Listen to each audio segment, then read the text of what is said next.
फेसबुकमा पनि आयो क्यारे। सबैजनालाई नमस्कार र स्वागत छ यस जुम मिटिङमा। आज हाम्रो यो जुम मिटिङमा पाल्नुहुने हाम्रा तीनैजना वक्ताहरू हाम्रो विभिन्न सरकारी संस्था, गैर सरकारी संस्था, निजी संस्था र अन्य संस्थाहरू अन्य ठाउँबाट पाल्नुहुने सम्पूर्ण पाहुनाहरूलाई फेरि पनि आजको यो जुम मिटिङमा म स्वागत गर्न चाहन्छु।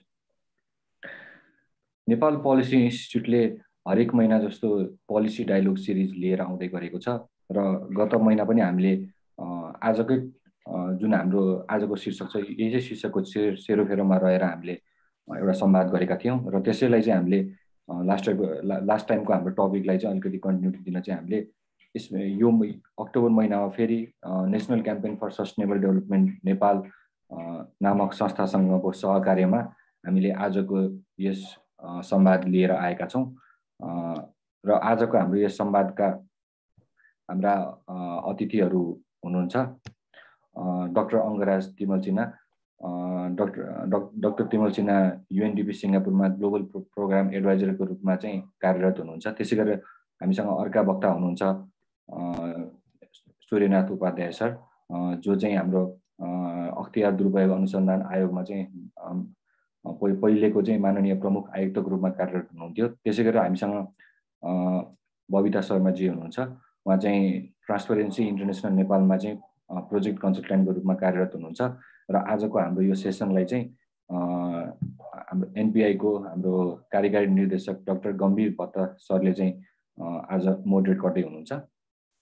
हामी अगाडि बढ्नुभन्दा अगाडि चाहिँ केही नियमहरू चाहिँ म आजको भन्न चाहन्छु। सबैजनाले चाहिँ आफ्नो माइक चाहिँ कृपया म्युटमा राखिदिनु होला र हाम्रो आजको कार्यक्रमको समय लगभग हाम्रो 1 घण्टा 30 मिनट हुनेको छ, जसमा अन्तिमको 30 मिनट चाहिँ हामीले हाम्रो पाहुनाहरूको चाहिँ प्रश्न उत्तर लिएर हामीले त्यसलाई चाहिँ हामीले राख्नेछौँ।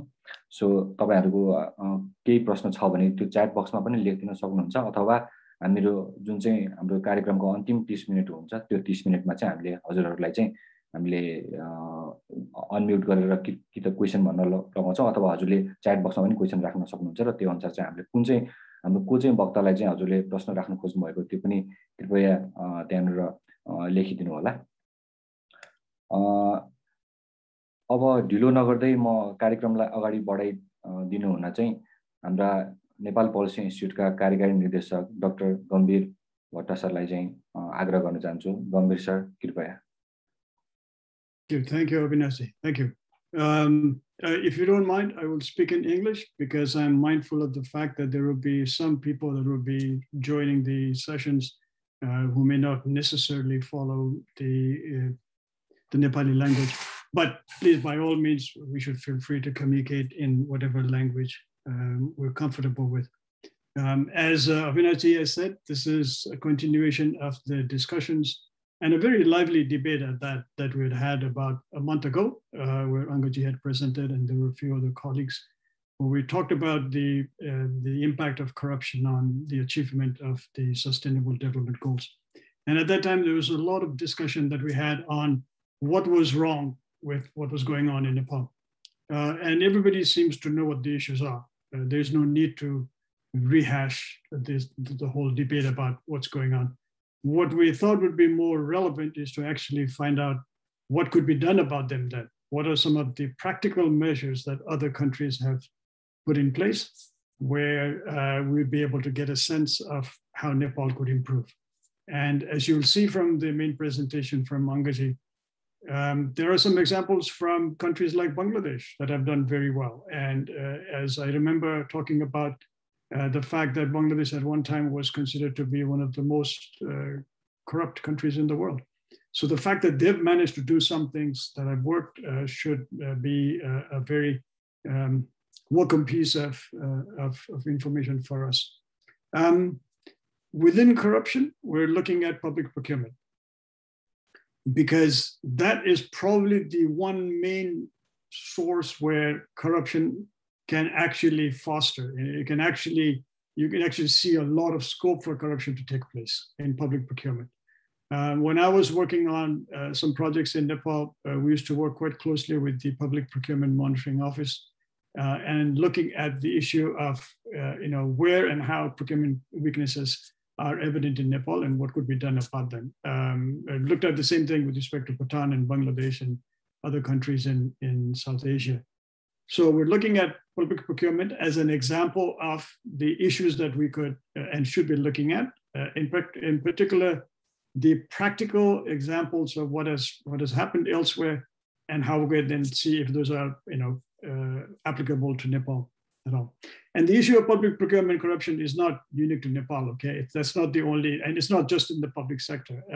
Several years ago, there was a big story about how Airbus had been sanctioned for some very nefarious activities that they had done with respect to their procurement issues. So these things happen all over the world, private companies, public sector, doesn't really matter. So to take this issue forward, we requested Angajit to please, because of the unique position that he is in and because of his deep expertise in this area, particularly as a global program advisor on anti-corruption for UNDP, he is best placed to tell us what he sees is happening elsewhere and how we can then probably learn from this. And after he has finished his presentation, we'd like to then approach Upadhyayji as well as Bhagdaji to give their views on the practicalities of what have been recommended. And after that, we'll have an ongoing discussion, and then I will then summarize, and then I would request Sagarji to give a vote of thanks as the co-host of this particular policy dialogue series. So Angaji, over to you, and please, we have about 30-35 minutes, and hopefully we'll be able to cover the main points that you have over there. So over to you, thank you. Thank you, Gamirji. सर्वप्रथम त यहाँहरु सबैमा नमस्कार. मेरो presentation slide चाहिँ अंग्रेजीमा छ, अंग्रेजी ऑडियन्सका लागि. As Gamirji just said, you always is a tricky thing. अब NPI को ऑडियन्स चाहिँ अब अंग्रेजी बढी बुझ्ने अथवा नेपाली कम बुझ्ने पनि छन्. अब हाम्रो यो एनजीओ नेटवर्कको चाहिँ ऑडियन्स नेपाली बढी बुझ्ने भएका हुनाले म नेपालीमै बोल्छु, तर स्लाइड चाहिँ अंग्रेजीमा छन्. सर्वप्रथम त सूर्यनाथ उपाध्यायज्यू भयो, अब डाक्टर गम्भीरजी नै हुनुभयो, अनि बबिता शर्माज्यूहरू सहभागी यो प्यानलमा म सहभागी भएकोमा म आफै पनि गौरवान्वित ठानेको छु. उहाँहरू सबै एक्सपर्ट हुनुहुन्छ आफ्नो एरियामा. त्यसपछि यसअघि जस्तै हाम्रो नेपाल पोलिसी इन्स्टिट्युट एनपीआई र यो national campaign for sustainable development Nepal अर्गनाइजरलाई पनि म धन्यवाद दिन चाहन्छु. एस गम्भीरजी सेट, यसअघिका दुईटा कार्यक्रममा हामीले सुशासन र भ्रष्टाचारका विविध पक्षहरू, यो च्यालेन्जेस के हुन्, अब यो कहाँ ग्याप्स छन् आदि बारेमा कुरा गऱ्यौँ. तर आजको प्रेजेन्टेसनमा म विशेष गरी यो प्रोक्युरमेन्ट यो रिलेटेड भ्रष्टाचार भन्ने यो खरिद बिक्रीसँग सम्बन्धित अथवा यो कन्ट्र्याक्टसँग सम्बन्धित यो भ्रष्टाचारका बारेमा चर्चा गर्नेछु. पहिला त यो ग्लोबल सिनारियो के छ, म त्यसका बारेमा ब्रिफली ब्याकग्राउन्ड दिने अनुमति चाहन्छु. त्यसपछि यो करप्सन रिस्क के छन् त प्रोक्युरमेन्ट रिलेटेड प्रोसेससँग, अनि त्यसपछि केही गुड प्र्याक्टिसेसहरू यो विश्वभरि कुन कुन देशले के गरिरहेको छ, अघि बङ्गलादेशको पनि कुरो आयो, र फाइनली चाहिँ यो नेपालको बारेमा चाहिँ यो सिचुएसन र मेरो आफ्नो रिकमेन्डेसन छ. म पछाडिको वक्ताहरू फेरि बढी नलेजेबल हुनुहुन्छ नेपालको बारेमा, मैले चाहिँ ग्लोबल पर्सपेक्टिभ ल्याउने कोसिस गर्नेछु. यो background, I think Gambhirji already said that यो पब्लिक प्रोक्युरमेन्टको यो भ्रष्टाचारको इस्यु भनेको यो ग्लोबलै प्रब्लम हो. यो it's not only unique to developing countries. म 3-4 वर्ष पहिले यो ईयूको एन्टी करप्सन रिपोर्टको चाहिँ रिभ्युअर थिएँ. त्यो रिभ्यू गर्ने बेलामा क्लियरली त्यो number 1 corruption issue was procurement. यो डेभलप्ड कन्ट्रिजमा यो डिफेन्स डिलहरू भयो, यो ठुल्ठुलो डिलहरू हुँदाखेरि चाहिँ अहिले पनि प्रोक्युरमेन्ट समस्या छ. अब त्यहाँ रोडमा बसेर अब ट्राफिक पुलिसले पैसा नमाग्ला अथवा लाइसेन्स बनाउन जाँदा वा पासपोर्ट बनाउन जाँदा पैसा नलेलान्, तर ठुल्ठुलो लेभलको करप्सन चाहिँ हुन्छ. तर डिफरेन्स के भने डेभलप्ड र डेभलपिङ कन्ट्रिजमा अब एक त त्यहाँ अब त्यो सिधै हाम्रो जस्तो गरिबीमा पार्ने जो असर छ नि यो ठुल्ठुलो भ्रष्टाचारले, अब त्यहाँ लिभिङ स्ट्यान्डर्ड अलरेडी हाई भएका हुनाले चाहिँ अब त्यसको त्यो प्रत्यक्ष हामीलाई पर्ने असर, गरिब देश डेभलपिङ देशमा त्योभन्दा उनीहरू कहाँ चाहिँ अलि भिन्न खालको असर हुने भयो। र अर्को चाहिँ क्वालिटीमा धेरै कम्प्रोमाइज भएको मैले चाहिँ देखाएको छैन यो डेभलप्ड कन्ट्रिजमा चाहिँ। हुन त प्रोक्युरमेन्टमै इन्फ्रास्ट्रक्चरकै प्रोजेक्ट ठुला प्रोजेक्टमा पनि भ्रष्टाचार चाहिँ भएको छ। स्टिल जस्तो म सधैँ जापानकै उदाहरण दिन्छु, यो यस्तोमा चाहिँ जस्तो भ्रष्टाचारकै कुरामा ऱ्याङ्किङ हेर्दा त स्टिल जापानमा समस्या छ, तर क्वालिटी यो रोडको क्वालिटी अन्य इन्फ्रास्ट्रक्चर प्रोजेक्टको क्वालिटी हेर्दा चाहिँ त्यति ठुलो समस्या छैन। अब यो ग्लोबल्ली हेर्दाखेरि चाहिँ यो एप्रोक्सिमेटली यो 13 ट्रिलियन जस्तो चाहिँ सरकारहरूले विश्वभरिका यो पब्लिक प्रोक्युरमेन्टमा यो खरिदमा खर्च गर्दा रहेछन्। अब यो 13 ट्रिलियन भने यति ठुलो पैसा हो कि अब 13 पछाडि अब 12 शून्य, अब त्यो नेपालीमा कन्भर्ट गऱ्यो भने त अझै अब 2टा शून्य थपिने भयो 15 शून्य। अब त्यसरी बुझ्नुभन्दा पनि एउटा यो अफगानिस्तानको यो अमेरिकाको कस्ट अफ वार भन्ने एउटा डेटा का मैले देखेको थिएँ। यो 2 ट्रिलियन भनेको चाहिँ पृथ्वीदेखि उहाँ चन्द्रमामा जाने चाहिँ 1/3 कभर हुँदो रहेछ यदि त्यो डलरहरू त्यो नोटमा छाप्यो भने। अब यो एमाउन्ट त त्यसरी नै नोट छाप्ने हो भने त हामी चन्द्रमाभन्दा पनि टाढा पुग्ने रहेछ। It's a huge amount of money, it's Gambhirji already said. अर्कोतिर यो फरेन ब्राइबेरीकै कुरो गर्दाखेरि पनि यो डेभलप्ड कन्ट्रिजको बाहिर हुने यो फरेन ब्राइबेरीका केसेसमा चाहिँ 57% चाहिँ पब्लिक प्रोक्युरमेन्ट हुँदो रहेछ यो OECD को डेटा अनुसार। अब यो हाम्रै UN office on drugs and क्राइमले चाहिँ अब 10 देखि 25% जस्तो यो कन्ट्र्याक्ट्सको overall value is loss to money, loss to corruption, यो करप्सनका कारणले चाहिँ हराएर जान्छ भन्ने छ। अब यो ग्लोबल ओपन यो डेटा इन्डेक्स हेर्दाखेरि यो प्रोक्युरमेन्टको मलाई लाग्छ यो करिब 115वटा देशको हो क्या यो इन्डेक्स चाहिँ। अब नेपालको प्रोक्युरमेन्ट ऱ्याङ्किङ चाहिँ 75 छ, स्कोर चाहिँ 30%, 100 चाहिँ राम्रो, 0 चाहिँ नराम्रो भनौँ न। अब यही 75मा पनि अरू साथीभाइ को रहेछन् भने हाम्रा नेपालका चाहिँ भेनेजुएला, गुयेना र लेसोथो त्यही 75 को ऱ्याङ्किङमा चाहिँ। भन्नुको अर्थ के भने यो ओपन लाइसेन्सको कन्सेप्ट, त्यो ओपननेसको कन्सेप्ट, मेसिन रिडेबल फर्मेटहरू जो हुन्छ हाम्रो कन्ट्र्याक्ट्सको अथवा त्यो प्रोक्युरमेन्टको अरू यो डेटाहरू चाहिँ स्ट्यान्डर्डाइज नभएको डाउनलोड गर्ने अर्को गर्ने कुरामा पनि भए, अनि यो इन्फर्मेसन चाहिँ अप टु डेट नभएको कुरोहरू भए, यसमा चाहिँ धेरै नै समस्या रहेछ। अब यो ग्लोबल डेटा हेर्दाखेरि यो राम्रै डेभलप्ड कन्ट्रिज मात्रै यो प्रोक्युरमेन्ट प्रोसेसमा चाहिँ राम्रा छन् भन्ने चाहिँ होइन। अघि गम्भीरजीले एउटा राम्रो प्रसङ्ग ल्याउनु भयो, टेक्नोलोजीले गर्दा अहिले डेभलपिङ कन्ट्रिज पनि लिड गर्ने परिस्थिति छ यो प्रोक्युरमेन्टमा, प्रोक्युरमेन्टको इफिसियन्सीमा, ट्रान्सप्यारेन्सीमा।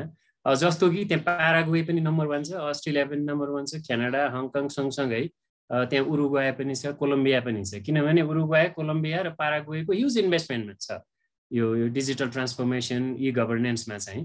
त्यसले इफिसियन्सी त बढायो नै, अर्कोतिर ट्रान्सप्यारेन्सी, एकाउन्टेबिलिटी बढाउँदा यो भ्रष्टाचार नियन्त्रणमा चाहिँ, प्रिभेन्सनमा चाहिँ विशेष गरी सहयोग हुने भयो। अब कुन खालका कमन भ्रष्टाचारका रिस्कहरू छन् त भन्दाखेरि चाहिँ अब धेरै खालको उहरू छ। यसपछि आउँदा टाइपोलोजी, यो ब्राइबेरी छ, किकब्याक्स भयो, कोलुजन भयो, बिड रिगिङ त छँदैछ, नेपोटिजम, कन्फ्लिक्ट अफ इन्ट्रेस्ट, इम्बेजलमेन्ट सबै छ।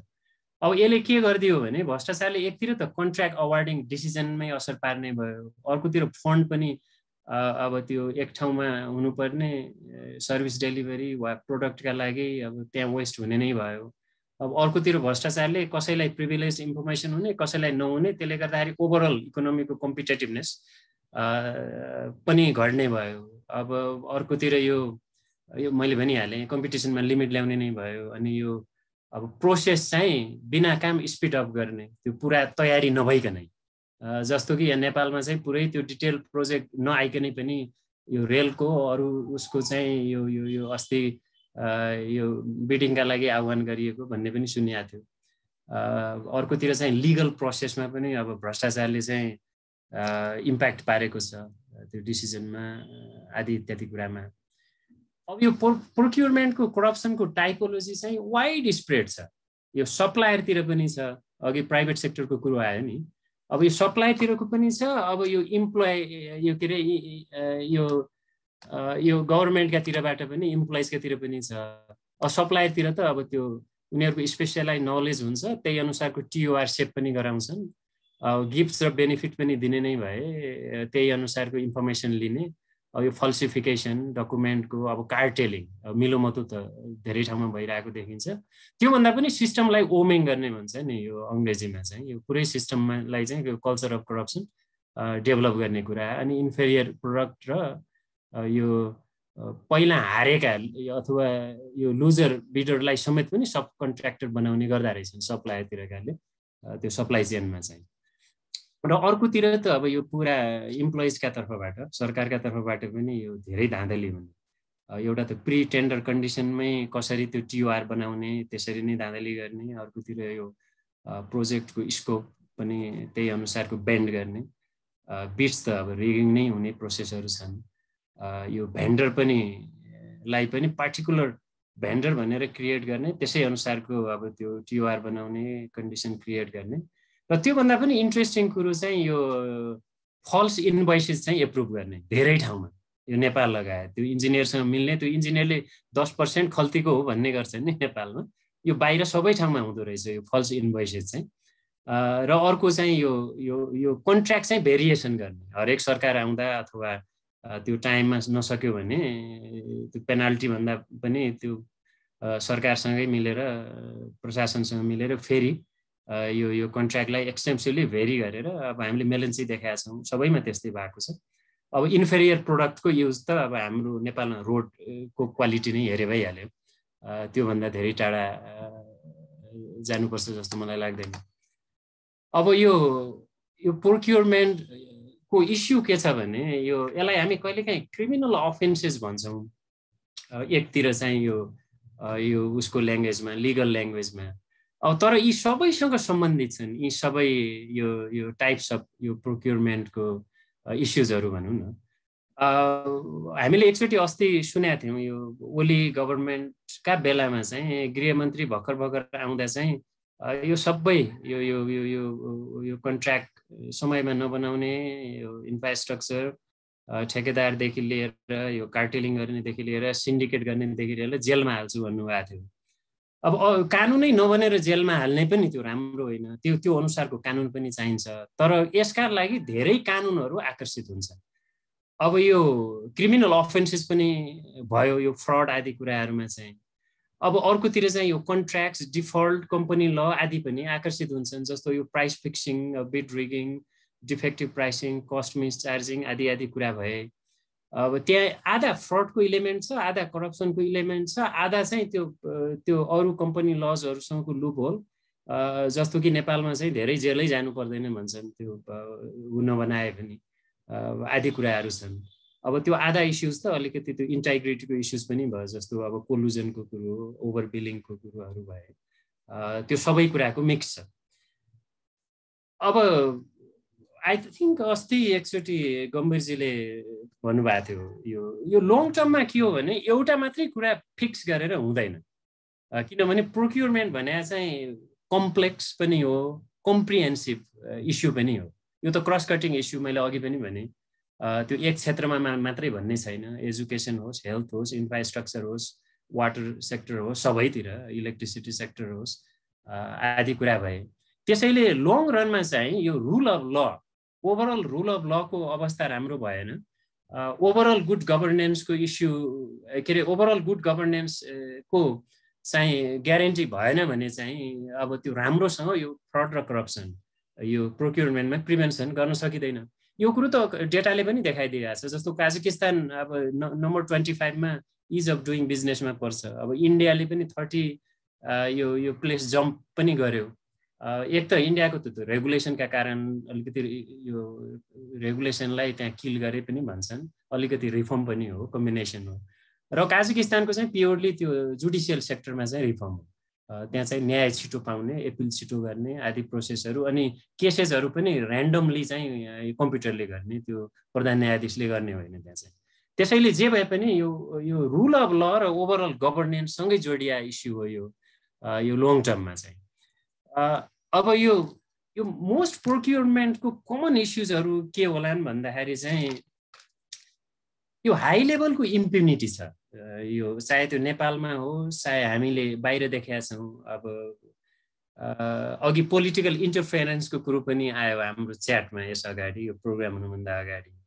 अब सिङ्गापुर लगायतका देशमा यो इन्फ्रास्ट्रक्चरको कुराहरूमा डिस्कसन हुँदाखेरि चाहिँ अब त्यो प्रोजेक्टले देशको विकासमा कति असर पार्छ, यो 40-50 वर्षमा भनौँ न, अथवा जिडिपीमा कति असर पार्छ, रोजगारीमा कति असर पार्छ, यसले चाहिँ आदि कुराको पनि बहस गरिन्छ। अब त्यो कस्टको कम्पोनेन्ट त छँदैछ, अब त्यो बेनिफिटका हिसाबले it is worth it or not भनेर चाहिँ। अब यसले चाहिँ ओभरअलै कति कन्ट्रिब्युट गर्ने हो त विकासमा भन्ने कुरा भए। तर अब नेपालमा अक्सर हामीले धेरै प्रोजेक्ट यस्ता देखेका छौँ, अब कति पर्सेन्ट भनेर त यकिन मसँग डेटा छैन, तर धेरै जसो प्रोजेक्टहरू चाहिँ पोलिटिकल लेभलबाट सुरु हुन्छ। भन्नुको अर्थ के हो भने चाहिँ अब पोलिटिसियनसँग गएर यो प्रोजेक्टबाट हामीलाई यति आउँछ भन्ने खालको डिस्कसनबाट चाहिँ सुरु हुन्छ। धेरै जसो प्रोजेक्टहरू पनि सुनेको छु।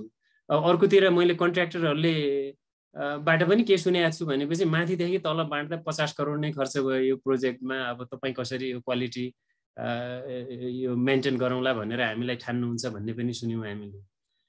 त्यो भएका हुनाले यो हाई लेभलको इम्प्युनिटी नै हो, योसँग जोडिएको पोलिटिकल डिमेन्सन हो त्यो ओभरअल त्यो पोलिटिकल सिचुएसन हेर्दा। अब अर्कोतिर लिगल इस्युजहरू पनि छन् हैन। अब त्यो रेगुलेसन र ल चाहिँ स्पेसिफिक त्यो प्रोजेक्टलाई चाहिँ छुने खालको त्यो जेनेरिक लले चाहिँ हुँदैन। अर्कोतिर विक लज र रेगुलेसन पनि भए, राम्रै लज भए पनि रेगुलेसन भए पनि त्यसलाई चाहिँ सर्कमभेन्ट गर्ने अथवा आफ्नो फाइदा अनुसार प्रयोग गरिने पनि देखिन्छ। यो यदि यो कल्चर अफ इम्प्युनिटी भयो भने अथवा कल्चर अफ करप्सन भएको यो सेटिङमा चाहिँ। अनि अर्को चाहिँ यो अब यो करिब इन्फ्लुएन्स अफ सिनियरिटी भन्छ नि, जस्तो अब सचिवजीले यो भनिसक्नु भयो भने सहसचिवजीहरूले चाहिँ त्यसलाई च्यालेन्ज नगर्ने। अब कन्फ्लिक्ट अफ इन्ट्रेस्ट त छँदैछ। अब यो कन्फ्लिक्ट अफ इन्ट्रेस्ट भनेको नेपालमा कस्तो इस्यु भनेपछि अब यो कन्फ्लिक्टलाई they take it for granted भने पनि भयो। त्यो अभोइड गर्ने होइन कि त्यसका बारेमा त हाम्रो इन्ट्रेस्ट छ, त्यही इन्ट्रेस्ट भएका हुनाले यो प्रोजेक्ट आउनुपर्छ भन्ने खालको एक किसिमको त्यो कल्चर सेप भएको देखिन्छ। अब यसैसँग जोडिएको एउटा राम्रो कुरो के भने, म हिजो राति यो मुस्ताक खानसँग एउटा प्यानलमा थिएँ। उनले एउटा राम्रो कुरो भने, professor Mushtaq Khan, he teaches in London. यो हामीले धेरै जसो के भन्छौँ भने अख्तियारले गरेन माथिबाट हैन, यसलाई हाम्रो vertical check and balance oversight भनौँ, अथवा भनौँ न माथिकैले गरेन तलकाले के गर्ने भन्ने छ नि। मैले त्यो इन्फ्लुएन्स अफ सिनियरिटी पनि भने। अब सिङ्गापुरतिर, न्युजिल्यान्डतिर, अब अस्ट्रेलियातिर होला, अरू नर्डिक कन्ट्री सबैतिर जति उसको हाइरार्कीका हिसाबले माथि गइन्छ त्यति मान्छे कसियस हुन्छन्, किनभने तलकोले रिपोर्ट गरिदिन्छ, तलकोले व्हिसल ब्लोइङ गर्छ भन्ने छ त्यहाँ चाहिँ। तर हामी कहाँ कस्तो छ भने कल्चर जति माथि गयो त्यति डिस्क्रिसनरी पावर बढी हुने, मोनोपोली बढी हुने, तलकाले मानिहाल्छन् भने तलका पनि चुप लाग्ने। भन्न खोजेको के भने, मै नेपाली भएर सिङ्गापुरमा जाँदाखेरि कहीँ लाइन लाग्नु पर्यो एयरपोर्टमा भनेपछि 2 मिटरको दूरी राखेर चट्टसँग ओबिडियन्ट भएर लाइन लाग्छु। यही नेपालमा चाहिँ ल बैङ्कमा कहीँ काम पर्यो भनेपछि यसो चिनेर कोही म्यानेजर चिनेको छैन भनेर फोन लगाएर चाहिँ ल म त्यहाँ काम पर्यो भन्ने किसिमको कल्चर सेप भएको छ। त्यो भन्न खोजेको के हो भनेपछि होरिजेन्टल चेक एन्ड ब्यालेन्समा चाहिँ त्यो peer to peer check and balance चाहिँ महत्त्वपूर्ण हुन्छ एन्टी करप्सनको लिटरेचरमा अहिले भन्ने आएको छ। त्यो भनेको के हो भने एउटा सहसचिवले अर्को सहसचिवले के गरिरहेछ भनेर चाहिँ त्यो व्हिसल ब्लोइङ गर्न सक्ने, त्यसलाई चाहिँ प्रत्यक्ष च्यालेन्ज गर्न सक्ने खालको इन्टाइग्रिटी भएन भने त्यो माथिबाट मात्रै हुन्छ भन्ने जो सोचाइ छ नि अहिलेसम्म, त्यही भएर धेरै जसो एन्टी करप्सन इनिसिएटिभ फेल भएको छन् भन्ने यो हाम्रो मुस्ताक खानको चाहिँ थ्योरी रहेछ। त्यो केही हदसम्म त डेटा ड्रिभनै हो। अर्को यो लेमन्स प्रब्लम भन्छौँ हामी इकोनोमिक्समा। अब त्यो के भनेपछि चाहिँ राम्रा मान्छेले नराम्रा प्रोजेक्टहरू अथवा भ्रष्टाचार भएका प्रोजेक्टमा साइनै नगर्ने, त्यो भएका हुनाले त्यो रिस्क कस्ताले लिने भयो भनेपछि यति पैसा कमाइहालिन्छ, अदालत गए पनि यति खर्च भयो भनेपछि सकिहाल्छ भन्ने खालका मान्छेले रिस्क लिन थालेपछि त्यो प्रोजेक्टको क्वालिटी त त्यसै कम हुने भइहाल्यो। अर्कोतिर मैले त्यो अघि नै भनिसकेँ, कल्चर अफ करप्सन र कल्चर अफ इन्टाइग्रिटी, ओभरअल गभर्नेन्स कस्तो छ, त्यसले पनि पियर कल्चर कस्तो छ, त्यसले चाहिँ यो गार्जियनसिपमा ल्याप्सेस कस्तो छ हैन, अब आदि कुराहरू डिटर्मिन गर्ने भयो। यो करप्सन रिस्क चाहिँ अब यो रेड फ्ल्याग चाहिँ अब त्यो सबै यो 3-4वटै प्रक्रिया हेरेर चाहिँ लले चाहिँ आइडेन्टिफाई गर्नुपर्छ भन्छौँ हामी इन्टरनेसनल गुड प्र्याक्टिसेसमा। अब यो प्री बिडको प्रोसेसमा पनि रिस्क के छन्, बिडिङ इभ्यालुएसनमा कस्तो रिस्क छ, कन्ट्र्याक्ट दिने बेलाको कस्तो रिस्कहरू भए, कन्ट्र्याक्ट म्यानेजमेन्ट, पर्फर्मेन्स, अझ त मोनिटरिङ एन्ड इभ्यालुएसन पनि, यी सबैलाई हेरेर कानुनले चाहिँ अलिकति कम्प्रिहेन्सिभ रूपमा चाहिँ अब त्यो लुपहोल्सहरू हेर्नुपर्छ अथवा रिस्कहरू हेर्नुपर्छ भनिन्छ अहिलेको यो प्रोक्युरमेन्ट रिफर्ममा। अब इक्जाम्पलहरू दिने हो भने अब यो ट्रान्स नेसनल ब्राइबेरी मैले अघि भने यो 57%। अब यो इक्जाम्पल के भने यो बङ्गलादेशको एउटा पुल बनाउने इक्जाम्पल रहेछ त्यो। अब त्यो पुल बनाउन चाहिँ यो क्यानाडियन कम्पनीलाई दिया रहेछ। अब त्यहाँ उसले चाहिँ बङ्गलादेशीलाई ब्राइब गर्यो। अब त्यो ब्राइब गरेपछि तिनीहरूले चाहिँ त्यो 1.2% नै जीडीपी बुस्ट गर्छ भने पनि अब करप्सन कन्सर्न भएपछि चाहिँ क्यान्सल गरेछन्। तर समस्या के भइदियो भनेपछि पहिलाको कस्ट 1.2 बिलियन थियो, करप्सनका कारणले त्यो क्यान्सल भयो। अब 3.7 बिलियन नयाँ कस्ट भइदियो, अब अलमोस्ट डबलै भनौँ न। र 8-10 वर्ष फेरि अब त्यही प्रक्रिया अनुसार जानु पर्यो। भन्नुको अर्थ के हो भने करप्सनको कस्ट चाहिँ ह्युज छ। त्यो टाइम रनका हिसाबले पनि, कस्ट रनका हिसाबले पनि, अपर्च्युनिटी कस्टका हिसाबले पनि।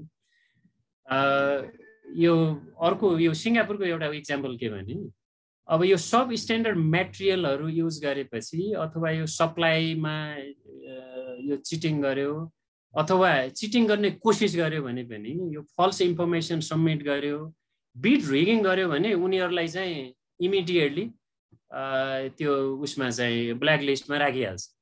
अब यो फेरि नहुने गरेर ब्ल्याक लिस्ट मात्रै होइन, यो करप्ट प्र्याक्टिस इन्भेस्टिगेसन ब्युरो हाम्रो अख्तियार जस्तोले चाहिँ त्यो इमिडिएटली त्यो केसलाई लिएर चाहिँ त्यो अब क्रिमिनल उसमा गइहाल्छन् यो प्रोसिडिङमा चाहिँ। त्यो किसिमको कल्चर भएन भने पनि लङ टर्ममा यो यो यो कल्चर अफ करप्सन चाहिँ जाने होइन।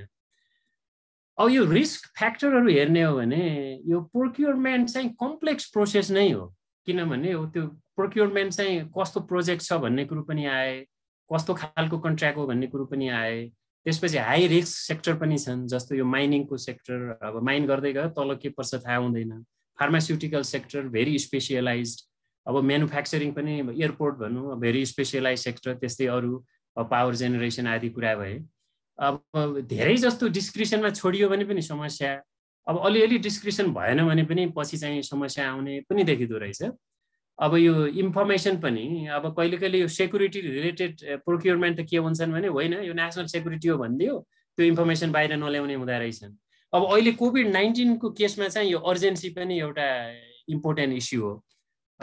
जस्तो कि अब इमिडिएटली भ्याक्सिन किन्नु पर्यो अथवा पिसिआर मेसिन किन्नु पर्यो भनौँ यो अगाडि चाहिँ। अब यो कति चाहिँ फास्ट स्पिडमा जाने, कति रुल्सहरू चाहिँ सस्पेन्ड गर्ने भन्ने कुरा आए। तर समस्या के हुँदो रहेछ भनेपछि मिनिमम सेफगार्ड इन्स्योर गर्न सकिएन भनेपछि अब इमर्जेन्सी प्रोक्युरमेन्टमा चाहिँ त्यसले पनि जनतालाई नै मार पार्ने भयो। ओम्नीदेखि हामी ढिलो आएको यो यो यो भ्याक्सिन त्यो इस्यु हामीले नेपालमा पनि देख्यौँ। अब यो पुरै त म डिस्क्राइब गर्दिनँ, मैले अघि पनि भने अब यो टेन्डरको फेज, प्री टेन्डरको फेज भयो, यो पोस्ट टेन्डरको फेज भयो। यो सबै इस्युजलाई चाहिँ हेर्नुपर्छ। यो लले चाहिँ यो करप्सनको अफेन्सेसलाई क्रिमिनलाइज गर्ने प्रोसेसमा चाहिँ। अब यो ओइसिटीको पनि प्रिन्सिपल छन्। अब यो इन्टाइग्रिटी इन पब्लिक प्रोक्युरमेन्ट भनेर यो वाइडली युज भएको छ अहिले सबै ओइसिटी कन्ट्रिजमा। त्यसमा ट्रान्सप्यारेन्सीको प्रिन्सिपल पनि छन्, गुड म्यानेजमेन्टका प्रिन्सिपल भए, अब यो प्रिभेन्सन अफ मिसकन्डक्ट, कम्प्लायन्स र मोनिटरिङको प्रिन्सिपल छन्, अनि एकाउन्टेबिलिटी र यो कन्ट्रोलको प्रिन्सिपल छन्। अब यो चाहिँ इन प्रिन्सिपल भनौँ न। अब यसका लागि पनि अघि भनेकै जस्तो रुल अफ ल, गुड गभर्नेन्स, अब यो एक्सेस टु इन्फर्मेसन, त्यो कल्चर अफ इन्टाइग्रिटी त अब यो रिक्वायर्ड नै हुन् त्यसका लागि भनौँ। अब यो केही गुड प्र्याक्टिसेसहरू हेर्दाखेरि चाहिँ अब अहिले ई प्रोक्युरमेन्ट चाहिँ एकदम पपुलर भएको छ वर्ल्डभरि नै। अघि गम्भीरजीले पनि भन्नुभयो यो बङ्गलादेशको ई गभर्मेन्ट प्रोक्युरमेन्टले यो सन् 2012 देखि 2018 सम्म चाहिँ 600 मिलियन, लट अफ मनी। यो हाम्रो एमसिसी भन्दा पनि धेरै पैसा त यसैबाट बचाएछ यो ई प्रोक्युरमेन्टबाट। अब थाइल्यान्डमा त अलमोस्ट 2.7 बिलियन, यो हामी one of the good practices भन्छौँ, त्यति जोगाएको छ। अब कोरिया त कोनेप्स भनेको अब त्यो वर्ल्डमा सबभन्दा राम्रो ई प्रोक्युरमेन्टको प्रोसेस हो। तर यसमा के भने ई प्रोक्युरमेन्ट नेपालमा नभए होइन, धेरै डेभलपिङ कन्ट्रिजमा सुरु गरेका छन्। समस्या के भने ई प्रोक्युरमेन्ट भनेको अनलाइन बिडिङ हो भन्ठान्दा रहेछ। त्यो अनलाइनमा चाहिँ फर्म भर्यो, त्यही हो ई प्रोक्युरमेन्ट भनेको। तर ई प्रोक्युरमेन्टसँग सबै यो ई गभर्नेन्सको मेकानिजम जोडिएको छ, जस्तो ई बिलिङ, ई पेमेन्ट, त्यो इभन कि सब कन्ट्र्याक्टरलाई, त्यो सप्लाई चेन सबैलाई पनि त्यही ई पेमेन्ट र ई बजेटिङ, ई मोनिटरिङ, ई सबै ईसँग रिलेटेड। त्यो डेटा पनि स्ट्यान्डर्डाइजेसन अघि पनि कुरो भयो, त्यो प्रक्रिया हो। त्यसमा चाहिँ ह्युज इन्भेस्टमेन्ट चाहिन्छ। ओभरअल नेपालको के छ भने हिजो एउटा डेटा हेरेको थिएँ, यो साउथ एसियाको पनि वर्ल्डको एभरेज पनि अब एसियन कन्ट्रीको एभरेज भन्दा कम रहेछ हाम्रो यो इन्भेस्टमेन्ट, यो डिजिटल ट्रान्सफर्मेसनमा इन्भेस्टमेन्ट, साइबर सेक्युरिटीमा इन्भेस्टमेन्ट आदि सबै कुराहरूमा पनि। यो भन्नुको अर्थ चाहिँ अब हामीले यो अहिले इन्भेस्टमेन्ट राम्रो गर्न सकेनौँ भने डिजिटल ट्रान्सफर्मेसनमा अब हामीले अब हुने फोर्थ इन्डस्ट्रियल रिभोल्युसनको अपर्च्युनिटी पनि गुमाउँछौँ जस्तो लाग्छ। अब यो प्रोजोरो भन्ने छ यो युक्रेनमा, यो पनि पपुलर छ वर्ल्डमा। यो भने इलेक्ट्रोनिक ओपन सोर्स गभर्मेन्ट ई प्रोक्युरमेन्ट सिस्टम हो। यो अघि मैले भनेको सबै यी सिस्टमहरूसँग जोडिया छ। तर योभन्दा पनि इन्ट्रेस्टिङ कुरो चाहिँ यो आर्टिफिसियल इन्टेलिजेन्स, यो डोजोरो भन्ने एउटा आर्टिफिसियल इन्टेलिजेन्स प्रोग्राम छ। यसले चाहिँ सबै भएको त्यही प्रोजोरोको डेटाहरू एनालिसिस गरेर चाहिँ रेड फ्ल्याग आइडेन्टिफाई गर्दो रहेछ। यो पनि एकदम राम्रो प्रिभेन्टिभ मेजर हो, यो न्यू टेक्नोलोजीको प्रयोग गरेर। अर्कोतिर मेक्सिकोमा पनि अहिले स्टार्ट गरे तिनीहरूले यो सबै प्रोक्युरमेन्ट डेटा, यो 2012 देखि 17 सम्मको 6 मिलियन डेटालाई हेरेर त्यो प्रोक्युरमेन्ट भित्र रहेको त्यो रिस्क के छ भनेरै यो करप्सन रिस्क इन्डेक्स बनाइरहेका छन् अहिले। कता नोइज आयो।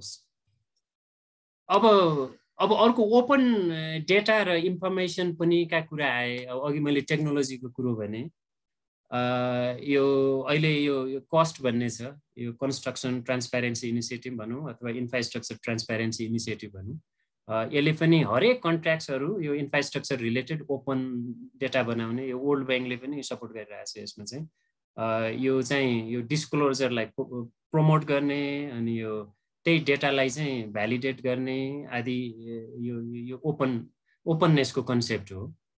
ओभियसली ओपननेसले त अब त्यसलाई पोजिटिभ इम्प्याक्ट पार्छ नि।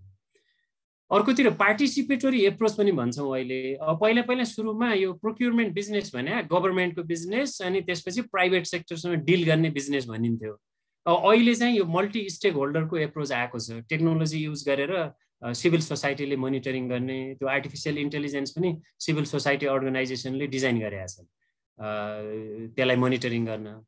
अब यो मलेसियाको यो पार्टिसिपेटरी एप्रोच, यो सिटिजनले चाहिँ इन्फ्रास्ट्रक्चरमा फ्लज के छ भनेर रिपोर्टिङ गर्ने सिस्टम छ, यो फिक्स माई स्ट्रिट प्लेटफर्म भन्ने। फिलिपिन्समा त मेरै प्रोग्रामले पनि हामीले यो डेभलपमेन्ट लाइफ भन्ने मोबाइल एप बनाएर यो सिटिजनले हरेक त्यो सस्टेनेबल डेभलपमेन्ट गोल रिलेटेड इन्फ्रास्ट्रक्चरको प्रोजेक्ट्सलाई चाहिँ रियल टाइम मोनिटरिङ गर्ने गरेका थियौँ। त्यो पनि यो सिटिजनकै यो पार्टिसिपेसन मोनिटरिङ अथवा हामी सोसियल एकाउन्टेबिलिटीको चाहिँ ओभरसाइट हो। र अहिले यो इन्ट्रेस्टिङ के छ भने एउटा युकेमा चाहिँ यो प्रोक्युरमेन्ट रिफर्मको ठुलो डिस्कसन भइरहेछ। यो ब्रेक्जिट पछि चाहिँ हामी EU भन्दा चाहिँ यसलाई राम्रो बनाउने भन्नेतिर लागेका छन् उनीहरू चाहिँ। अब यसमा इन्ट्रेस्टिङ कुरो के छ भने यो के अरे प्रोक्युरमेन्टको प्रिन्सिपल त पहिलाकै हुन्, यो value for money, public benefit, transparency, integrity. अब यसले दुईटा कुरा नयाँ यो के सुरु गरे भने यो एक्सक्लुजन रुल भन्दो रहेछ। यो बिडरको पास्ट पर्फर्मेन्स हेरेर त्यो सिस्टममै चाहिँ त्यो क्राइटेरिया बनाउने, त्यो फर्म भर्ने बित्तिकै त्यो कम्पनीले थाहा भइहाल्छ कि यो कम्पनी चाहिँ पहिला समस्या भएको हो भनेर। तिनीहरूले त्यो डिजाइन गर्न लागिरहेको रहेछन्। I am also closely watching it. यो इन्ट्रेस्टिङ कुरो हो। र अर्को चाहिँ यो ड्यामेज भनेर अथवा त्यो नयाँ कस्ट बढ्यो भनेर जति कस्ट बढाउने गरिन्छ नेपालमा पनि हो, त्यसलाई पनि क्याप गरिदिने भनेर चाहिँ एउटा नयाँ डिस्कसन सुरु भएर रहेछ। अब म 5-7 मिनेटमा सिद्ध्याउँछु। यो नेपालको ओभरअल करप्सनको सिचुएसन हेर्दाखेरि यो हाम्रै अख्तियारको यो 2075 को एउटा स्टडीले देखाएको थियो। अब ओभरअल 1848 ठेक्कापट्टाहरू चाहिँ अब यिनीहरू चाहिँ आधा पुल बनाएर छोडिदिएका। यही हाम्रो सोल्टिमोडबाट अगाडि जाँदा त्यही तलतिर एउटा पुल छ, त्यो आधा बनाएर छोडिदियो। यस्तो पुलहरू त कति रहेछन् हजारौँमा छन्। यो हजारौँ प्रोजेक्टहरू चाहिँ अलमल्ल भन्छ नि नेपालीमा, अलमल्ल छोडेका। अब त्यो अलमल्ल छोड्नुको मुख्य कारण के हो भनेर सोद्धाखेरि इम्प्युनिटी नै हो। यो इम्प्युनिटी भने के भनेपछि त्यो अलमल्ल छोडे पनि केही हुँदैन। सुरुमा त्यो मोबिलाइजेसन फन्ड लियो, त्यो फन्ड चाहिँ के हो भने आखिर त्यो प्रोफिटेबल हुने होइन। अब 30% तल झरेर त्यो हालेको होला टेन्डर, आधा पैसा पहिल्यै पोलिटिसियन कोलाई खुवाएको होला। त्यो प्रोफिटेबल यसै हुँदैन, आधा बनाएर छोडिदिने, त्यो मोबिलाइजेसन फन्ड चाहिँ यता कता जग्गातिर हाल्ने, के गर्ने आदि छ। यो भन्नुको कुरा मैले के भने अब त्यो कोही मान्छे एकाउन्टेबल हुनु पर्यो नि यो होल प्रोसेसमा चाहिँ। त्यो इम्प्युनिटी पोलिटिसियनको इस्युज पनि त्यही इम्प्युनिटी भयो, अब गभर्मेन्टमा बस्नेहरूको इस्युज पनि त्यही इम्प्युनिटी। मैले सिभिल सर्भेन्ट भयो, अब यो बिजनेसेसका तर्फबाट पनि त्यो इम्प्युनिटी भयो।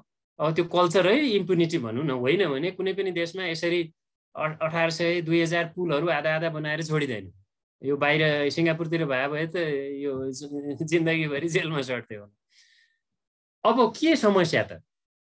यो मुख्य प्रब्लम के हो त? कानुन प्रब्लम हो कि कन्ट्र्याक्टर्स प्रब्लम हुन् कि पोलिटिसियन प्रब्लम हुन् कि पब्लिक सर्भेन्ट प्रब्लम हुन् भन्ने आदि कुराहरू आए। अब म यसलाई चाहिँ एउटा यही यो 3 डिमेन्सनको फ्रेमवर्कमा चाहिँ एकछिन यसो बहस गर्न चाहन्छु। यो तीनटै कुरा इम्पोर्टेन्ट हुन्छ जस्तो लाग्छ। टाइम पनि हो यो कन्ट्र्याक्टमा चाहिँ कहिले समाप्त गर्छ भनेर। अर्को क्वालिटी पनि हो, कति क्वालिटीको बनाउने भन्ने कुरो। अर्को कस्ट पनि हो। यसले गर्दाखेरि के हुन्छ भने जस्तो कि मलाई कसैले चाहिँ ल एउटा इन्टरनेसनल एयरपोर्ट, ल पोखराई जस्तो अर्को एयरपोर्ट भनौँ अर्कोतिर 5 अरबमा बनाउँछु 10 वर्ष लाग्छ भने, अर्कोले चाहिँ त्यही क्वालिटीको 10 अरबमा बनाउँछु 5 वर्ष लाग्छ भनेपछि म चाहिँ त्यो 5 वर्षमा बन्नेमा जान्छु। म इकोनोमिस्ट भएका हुनाले चाहिँ त्यो अपर्च्युनिटी कस्ट हेर्दाखेरि same goes with quality too. र यी कुराहरू त भए फ्रेमवर्क चाहिँ। अब म त्यो लुपहोलमा अहिले आउँला नेपालको समस्याका बारेमा। अर्कोतिर त्यो इन्सेन्टिभ स्ट्रक्चर पनि हुनु पर्यो। भन्न खोजेको मतलब के भयो भने पेनाल्टिज र स्याङ्सन र अर्कोतिर रिवार्डको सिस्टम पनि हुनु पर्यो। त्यो पनि इनबिल्ड सिस्टम हुनु पर्यो। त्यसले पनि कम्तीमा यो प्रिभेन्सन अफ करप्सनमा सहयोग पुर्याउँछ। अब यो नेपालमा चाहिँ यो समस्याहरू सर्छ। यो मुख्य समस्या के रहेछ भने खरिद ऐनले चाहिँ गुणस्तर भन्दा पनि यो आर्थिक पक्ष भनौँ न, कस्टको पक्षलाई जोड दिएको जस्तो देखिया रहेछ अहिले, जसले गर्दा कामको गुणस्तरमा सम्झौता भएको हरेक ठाउँमा देखियो। यो जो 30% भन्छ नि, यो होइन, यो जो 30% लोवर, यो एस्टिमेट भन्दा पनि तल जाने कुरा भए, यो मुख्य कुरा भयो। अर्को त मैले अघि नै भने गभर्नेन्स त म त्यति अघि नै भनिसकेँ कि हामीलाई चाहिँ ठुलो इन्भेस्टमेन्ट चाहिएको छ, होइन भने हाम्रो स्कोर पनि त्यो माथि जाँदैन। अब यो एउटा समस्या भयो त्यो ऐनमा चाहिँ त्यही कस्टलाई बढी जोड दिएको तर गुणस्तरमा चाहिँ सम्झौता गरे जस्तो। अर्को चाहिँ यही भेरिएसनको कारणले के भनेपछि सुरुमा घटेको जति लागत अनुमान छ पछि डबल ट्रिपल हुने र समयमा पनि त्यो प्रोजेक्ट चाहिँ नसकिने। त्यो त मेलन्चीदेखि हामीले सबै प्रोजेक्टमा सबैतिर त्यो देखेकै छौँ। कस्ट पनि ओभररन छ, टाइम पनि ओभररन छ। अर्कोतिर यो चौथो नम्बरमा के भने अब कानुनमा यो दण्ड जरिवानाको प्रावधान चाहिँ कडा हुनुपर्ने देखियो। अहिलेको कानुनमा त्यति यो कडा छ जस्तो लाग्दैन र कडै अब त्यही भएको प्रावधान पनि रिइन्फोर्समेन्ट भएको छैन।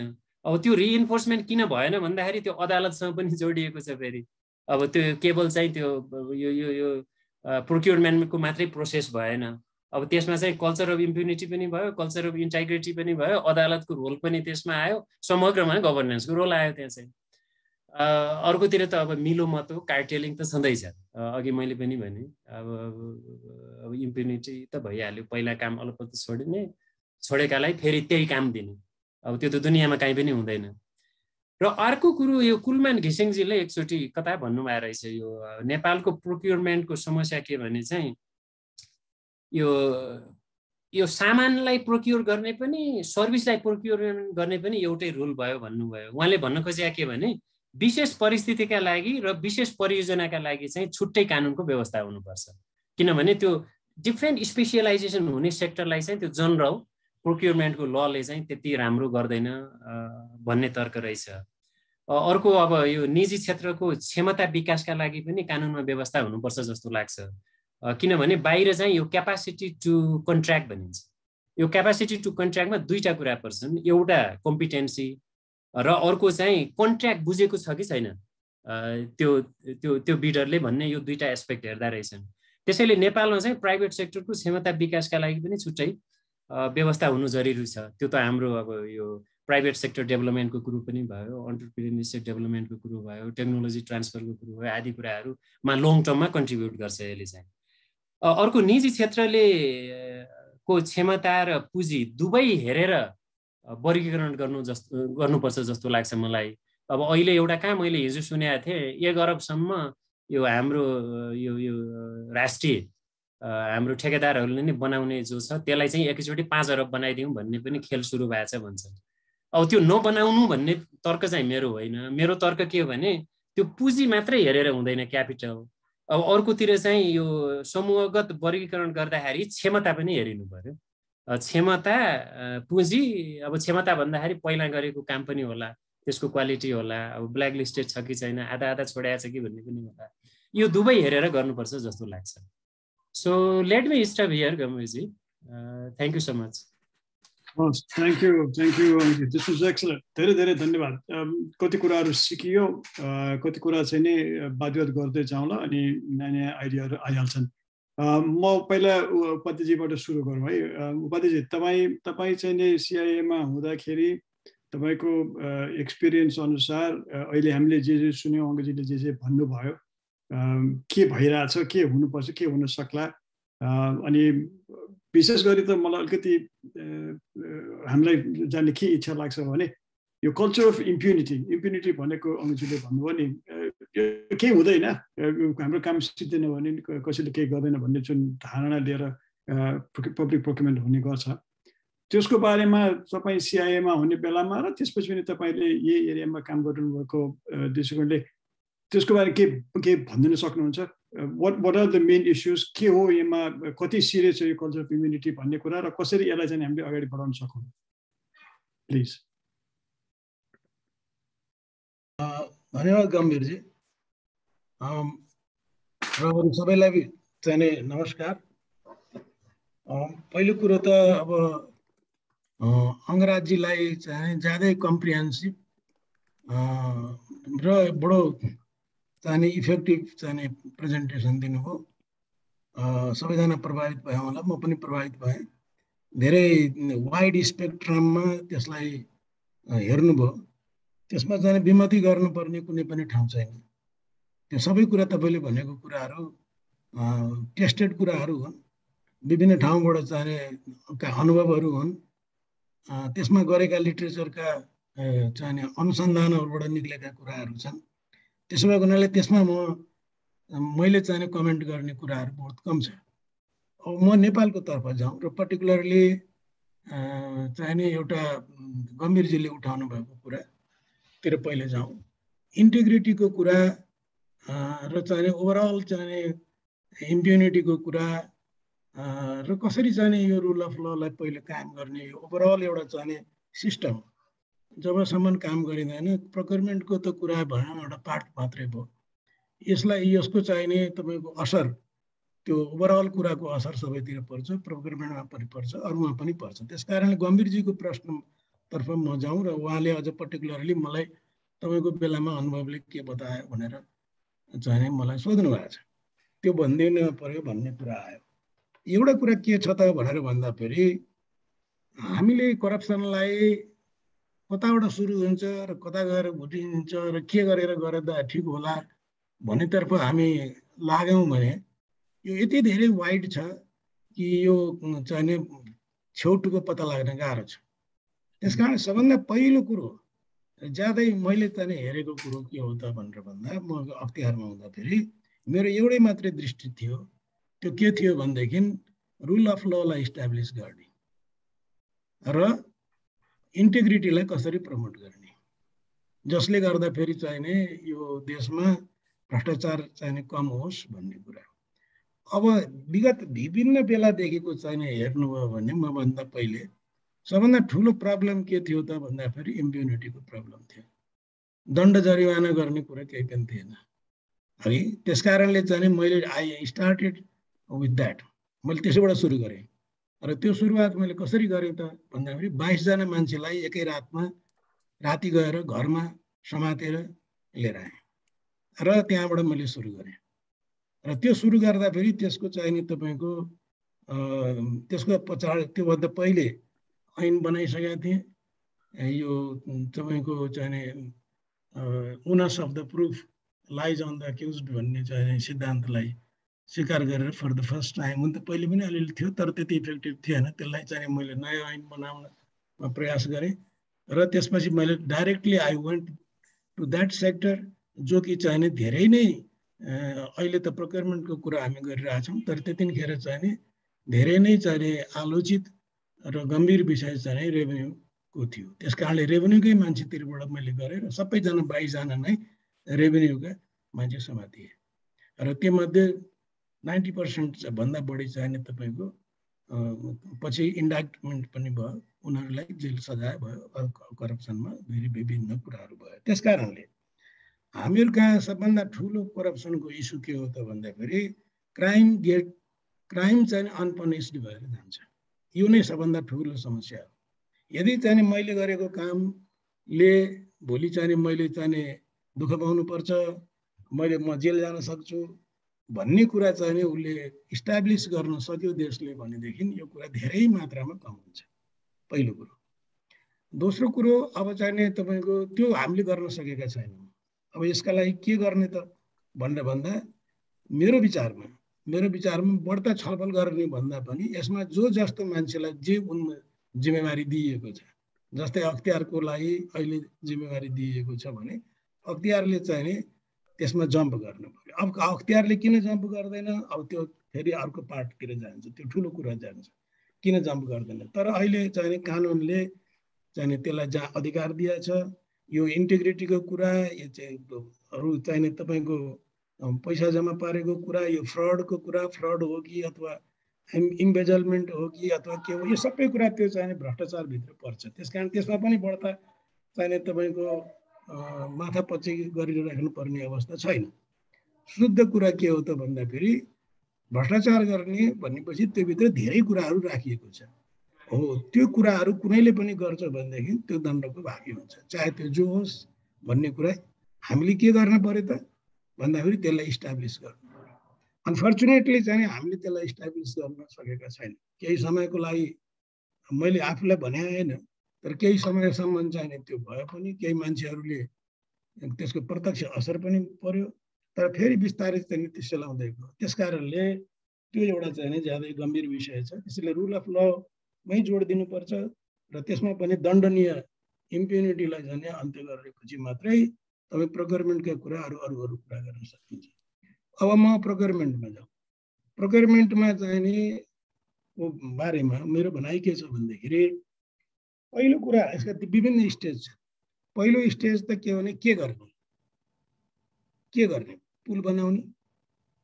अब ल ठिक छ, पुल बनाउने, त्यो पुल बन्ने हुने हो कि होइन, त्यो ठाउँमा कसले चाहिँ डिजाइन गर्ने, कस्तो चाहिने बनाउनु हुने हो होइन, यसको चाहिने निर्णय नभइदिँदाखेरि परिणाम के हुन्छ त भन्दाखेरि तपाईँको नहुनु पर्ने प्रोजेक्ट बन्छ, नगर्ने काम गरिन्छ। के को लागि गरिन्छ, अब त्यो त फेरि बेग्लै कुरा भयो।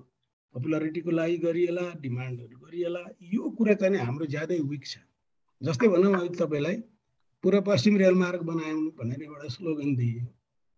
अब त्यसले चाहिने तपाईँको त्यसको असर के हुने हो, त्यसको सेक्युरिटी पर्सपेक्टिभ चाहिँ के छ, त्यो कहिले पनि अध्ययन गरिएन। खालि सिर्फ के हेरियो त त्यसको इकोनोमिक बेनिफिट कति हुने हो, कहिले सबैमा गरिसकिनु पर्ने हो, त्यसको अल्टरनेटिभ के हुन्, यो जुन चाहिँ कमी छ हाम्रो प्रोजेक्ट सेलेक्सनमा त्यो चाहिँ ज्यादै विक छ। त्यसकारणले प्रोजेक्ट सेलेक्सन अत्यन्तै इम्पोर्टेन्ट कुरा हो। त्यो प्रोजेक्ट सेलेक्सन। अब दोस्रो कुरा आयो कसरी गर्ने। प्रोजेक्ट त गर्यो, अब गर्ने कसरी, ग्रान्टबाट गर्ने अथवा तपाईँको चाहिने सरकारले आफै बनाउने अथवा प्राइभेटसित मिलेर गर्ने, यो कुरो पनि तपाईँको हाम्रो ठेगानको छैन। जस्तै म उदाहरणको रूपमा लिएँ, अब तपाईँ हामीले चाहिने मेलाम्ची प्रोजेक्ट गऱ्यौँ होइन, मेलाम्चीको चाहिने जुन जति समय लाग्यो त्यसलाई तपाईँले अध्ययन गर्नुभयो भने, एउटा रिसर्च गर्नेले अध्ययन गर्यो भने त्यसको जिम्मेवार सरकार मात्रै छैन। मेलाम्चीमा काम गर्ने जुन एडिबी छ जसबाट लोन लिइयो, या चाहिने तपाईँको ती विदेशीहरू जसले चाहिने त्यहाँ इन्भल्भ भए, ती सबै दोषी छन्। किन दोषी छन् त? हाम्रो रेसिस्टेन्स पावर कम छ त्यस विषयमा। किन दोषी छन् त भन्दाखेरि हुँदै नहुने कुराहरूको स्टडीमा प्रशस्त पैसा खर्च भएको छ। कन्सल्टेन्सीमा चाहिँ तपाईँको जथाभावी काम भएको छ है। त्यहाँ चाहिँ तपाईँको त्यो मान्छेको इन्भल्भमेन्ट हुनुपर्छ लोकलको भनेर उचालेर चाहिँ वर्ल्ड ब्याङ्कले अथवा एडिबीले मेरो अनुभवमा म अरू मन्त्रालयहरूमा पनि बसेँ, निर्माण गर्ने ठाउँहरूमा म वाटर रिसोर्सेसमा बसेँ धेरै वर्ष। अनि मलाई के थाहा छ त भनेर भन्दाखेरि प्रत्येक ठाउँमा यी संस्थाहरूले गर्दाखेरि त्यो कस्ट बढी भएको छ, त्यो प्रोजेक्ट ढिला भएको छ, त्यो प्रोजेक्ट चाहिँ तपाईँको काम नलाग्ने प्रोजेक्ट आएको छ। त्यो प्रोजेक्ट मेरो गरिदेऊ भनेर हिँडेका छन् यहाँ मान्छेहरू, यहाँ चाहिँ तपाईँको डोनरहरू, मेरो प्रोजेक्टलाई अगाडि बढाइदेऊ, मैले आज यति डिस्बर्समेन्ट गरेँ भनेदेखि चाहिँ मेरो प्रमोसन हुन्छ भन्छ यहाँको एडिबीको मान्छे, वर्ल्ड ब्याङ्कको मान्छे। जब यस्तो कल्चर हुन्छ भने एउटा गरिब जस्तो हामी जस्तो देशकोले रेसिस्ट गर्न सक्दैन। त्यसो भएको हुनाले सबभन्दा पहिलो कुरो हामीहरूले के हेर्नु पर्यो भनेदेखि के गर्ने, किन गर्ने, त्यो यसको अध्ययन हुनु पर्यो। अनि पछि आयो कसरी गर्ने। अब त्यो हामीले पैसाले गर्ने, ग्रान्टबाट गर्ने, अनि त्यो प्रत्येकका फेरि आफ्ना किसिमका चाहिँ समस्याहरू छन्। त्यो समस्याहरूलाई लिएर हेर्नुपर्ने कुरा हुन्छ। त्यस कारणले हाम्रो सबभन्दा ठुलो चाहिँ प्रब्लम भनेको जस्तै अहिले हेर्नुहोस्, जाइकाको जति पनि प्रोजेक्ट छन् त्यो चाहिँ अत्यन्तै महँगो छ। किन महँगो छ? म जाइकाको प्रोजेक्टहरूमा पनि मैले हेरेँ, लिगल एडभाइजरको रूपमा कुनै बेला काम गर्थेँ। तल्लो मर्स्याङदीमा म लिगल एडभाइजर थिएँ, त्यहाँनिर हेरेँ ठुल्ठुला ठेकेदारहरूको सित मैले चाहिने काम गर्ने मौका पाएँ। आर्बिट्रेटर भएँ कतिवटा मुद्दाहरूको है, इन्टरनेसनल आर्बिट्रेटर भएँ। यी सबै कुरा मैले गर्दाखेरि मलाई अनुभव के भयो भन्दाखेरि यो करप्सन बढाउनमा हामी नेपाल गभर्मेन्ट मात्रै होइन, यो करप्सन बढाउनमा दाताहरूको पनि सहयोगीहरूको पनि त्यतिकै चाहिने भूमिका छ र उनीहरूले त्यो कुरा गरेका छन्। छोटकरीमा हुनुपर्ने काममा, थोरै पैसामा गर्न सकिने काममा, त्यही काममा चाहिँ तपाईँको नचाहिँदो किसिमको कन्सल्टेन्ट्सहरू लिएर आएर, बुद्धि नभएका मान्छेहरू लिएर आएर अबेला गरिदिएको छ।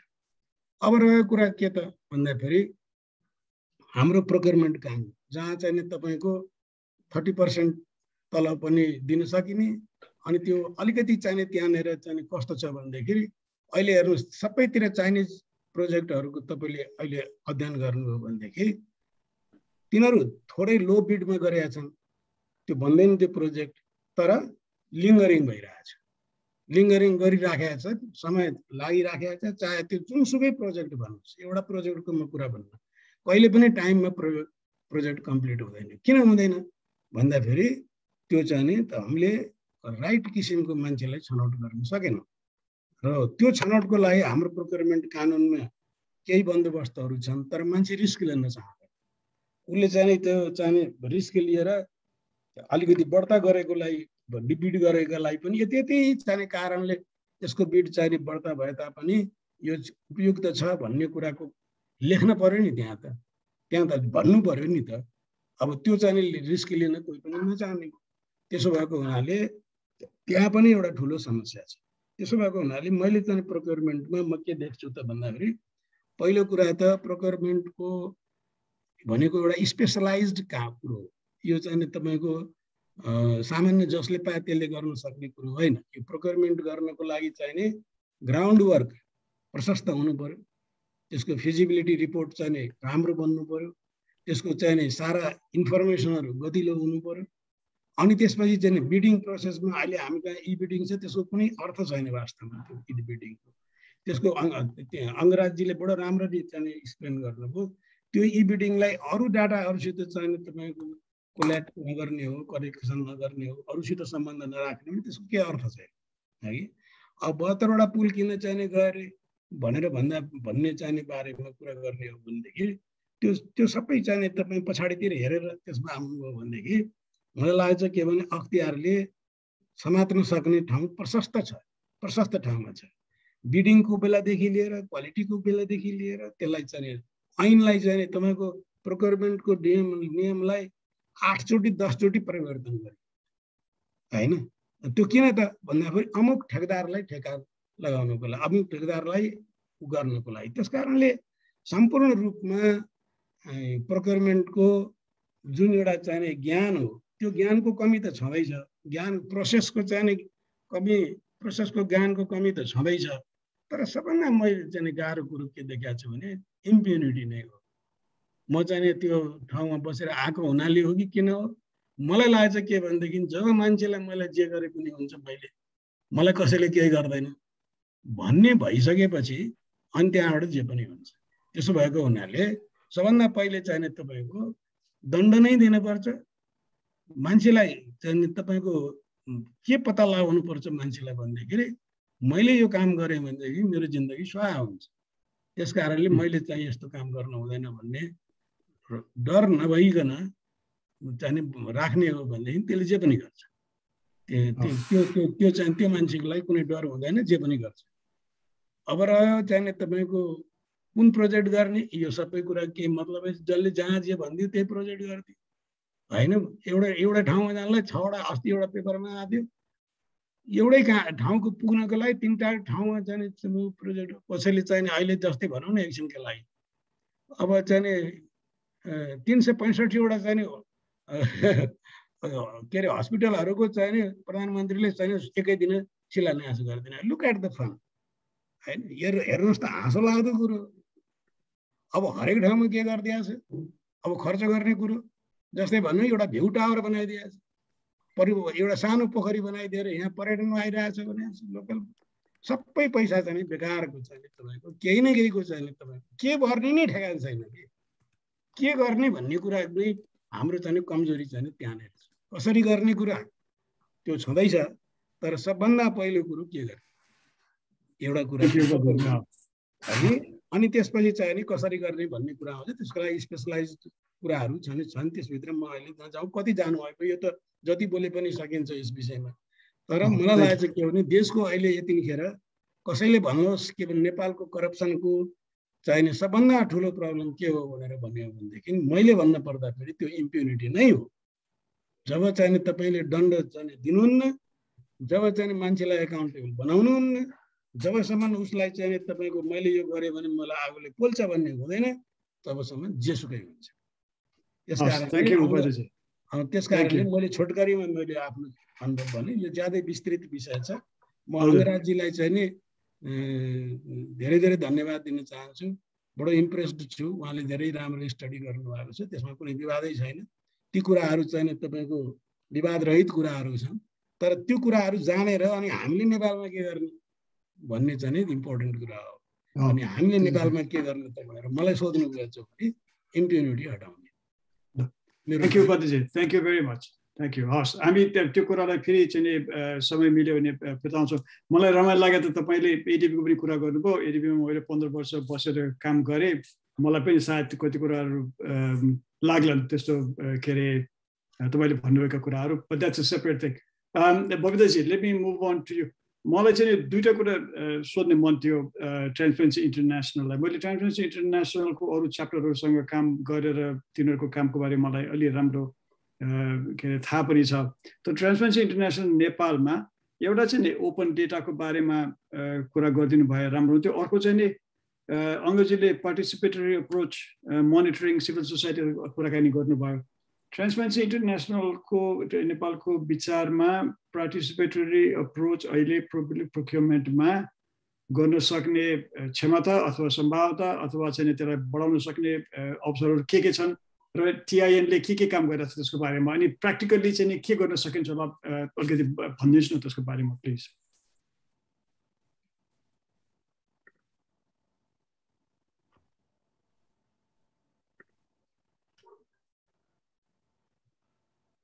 तपाईँ म्युटमा हुनुहुन्छ बबिताजी।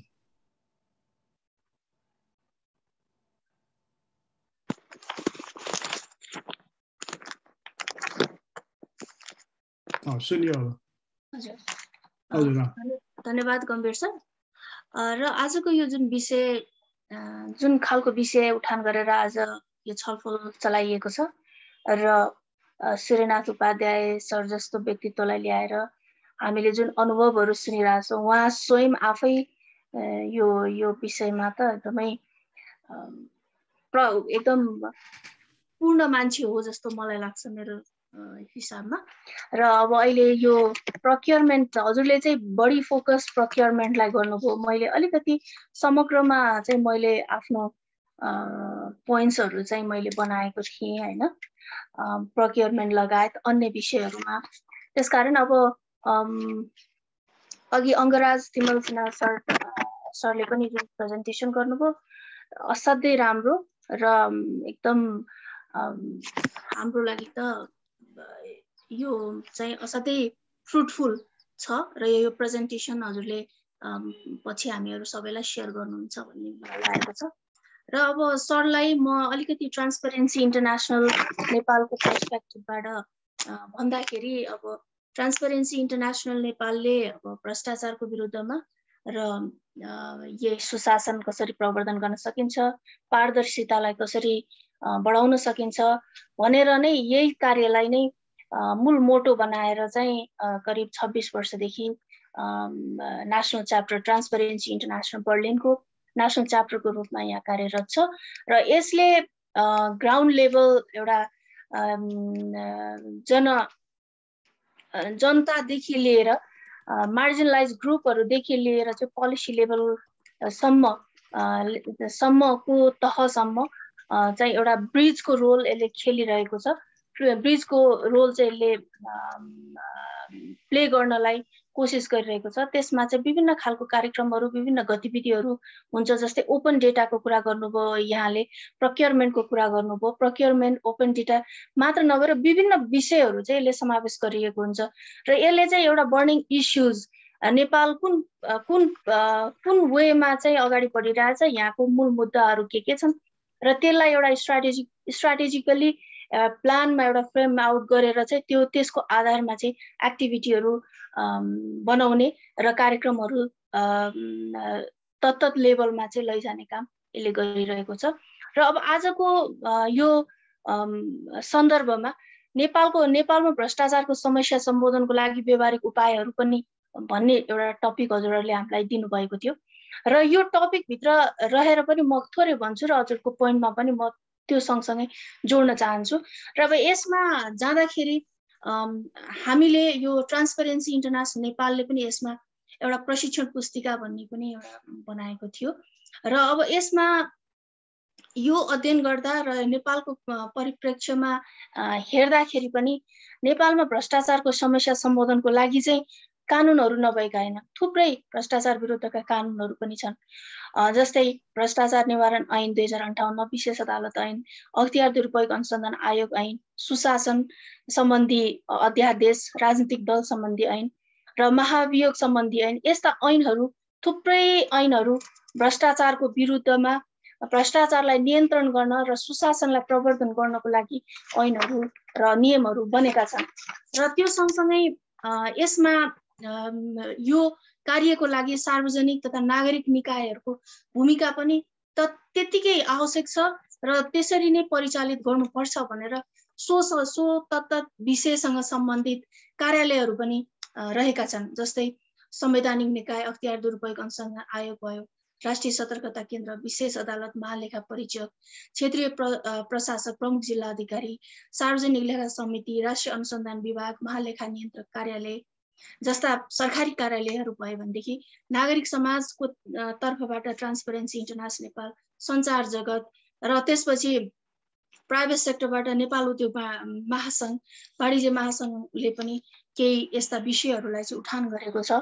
र त्यस्तै यो सरकारले चाहिँ गभर्मेन्टले चाहिँ हरेक वर्ष केही गर्नै नचाहेको केही गर्नै नखोजेको भन्ने पनि देखिँदैन एउटा कन्क्रिटमा गएर हेर्दाखेरि।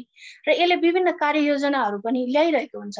हरेक वर्ष जस्तो नेपाल सरकारको कार्ययोजना हुन्छ भ्रष्टाचार कसरी न्यूनीकरण गराउने, र यसलाई चाहिँ हामीले सुशासन उन्मुख पनि हुनुपर्छ, पारदर्शी पनि हुनुपर्छ भन्ने एउटा उनीहरूको ध्येय पनि छ भन्ने पनि देखिन्छ।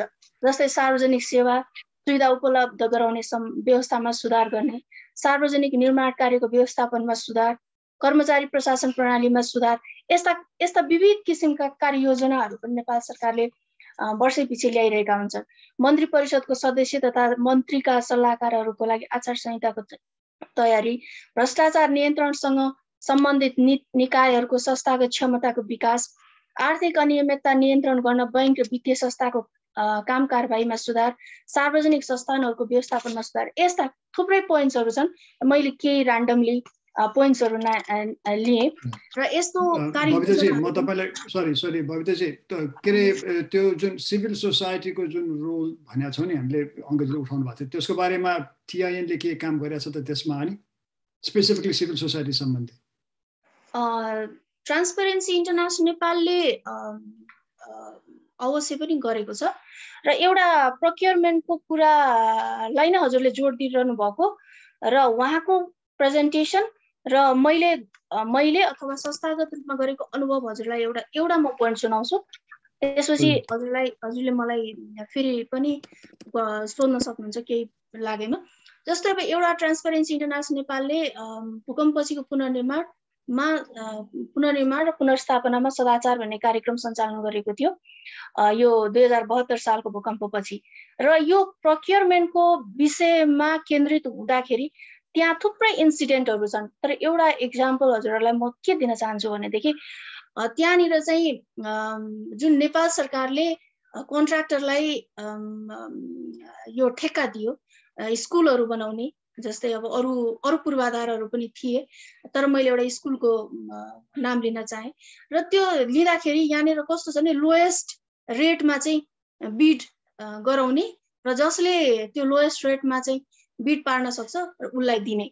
र अब के हुन गयो भनेदेखि त्यो जुन पाउने कन्ट्र्याक्टर छ उसले पाउन त पायो त्यो, र उसले कति पायो भनेदेखि उसको 5 वटा 6 वटा स्कुलसम्म एउटै कन्ट्र्याक्टरले बनाउने उसले जिम्मेवारी पायो।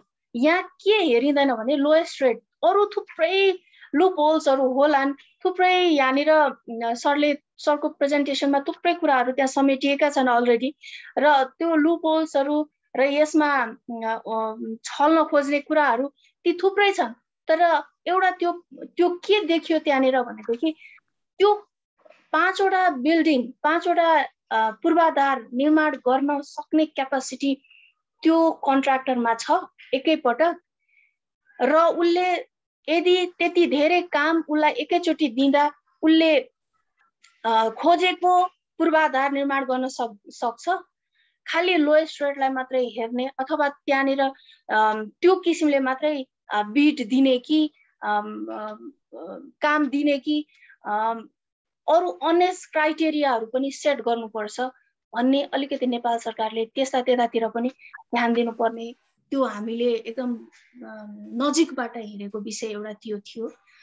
त्यस्तै अब भ्रष्टाचारको विरुद्धमा ट्रान्सपेरेन्सी इन्टरनेसनलले त थुप्रै अभियानहरू चलाएको छ। यो कसरी पुगेको छ भन्दाखेरि अब एउटा ग्रासरुट लेभलमा चाहिँ सेवा जस्तो सरकारी कार्यालयमा नागरिकता बनाउन जाने, पासपोर्ट बनाउन जाने सेवाग्राहीहरूले जुन दुःख पाइरहेका छन्, सेवा लिँदाखेरि उहाँहरूले ब्राइब पे गर्नुपर्ने अवस्था सृजना भइरहेको छ भने उहाँहरूले कस्तो खालको चाहिँ माग सरकारी कार्यालयहरूबाट हुन्छ त्यो खालको ग्रिभेन्सेसहरू ट्रान्सपेरेन्सी इन्टरनेसनल नेपालले कलेक्सन्स गर्ने र त्यो ग्रिभेन्सेस सुन्नको लागि हटलाइनको पनि सुविधा दिएको छ, त्यहाँबाट पनि कलेक्ट गर्ने र त्यो सम्बन्धित निकायमा चाहिँ फलोअप गरेर यस्तो हो भनेर उहाँहरूलाई सहजीकरण गरिदिने एउटा खालको ग्रासरुट लेभलमा भएका व्यक्तित्वहरू नागरिकहरूको सहजताको लागि यसले एउटा कार्य गरिरहेको छ भनेदेखि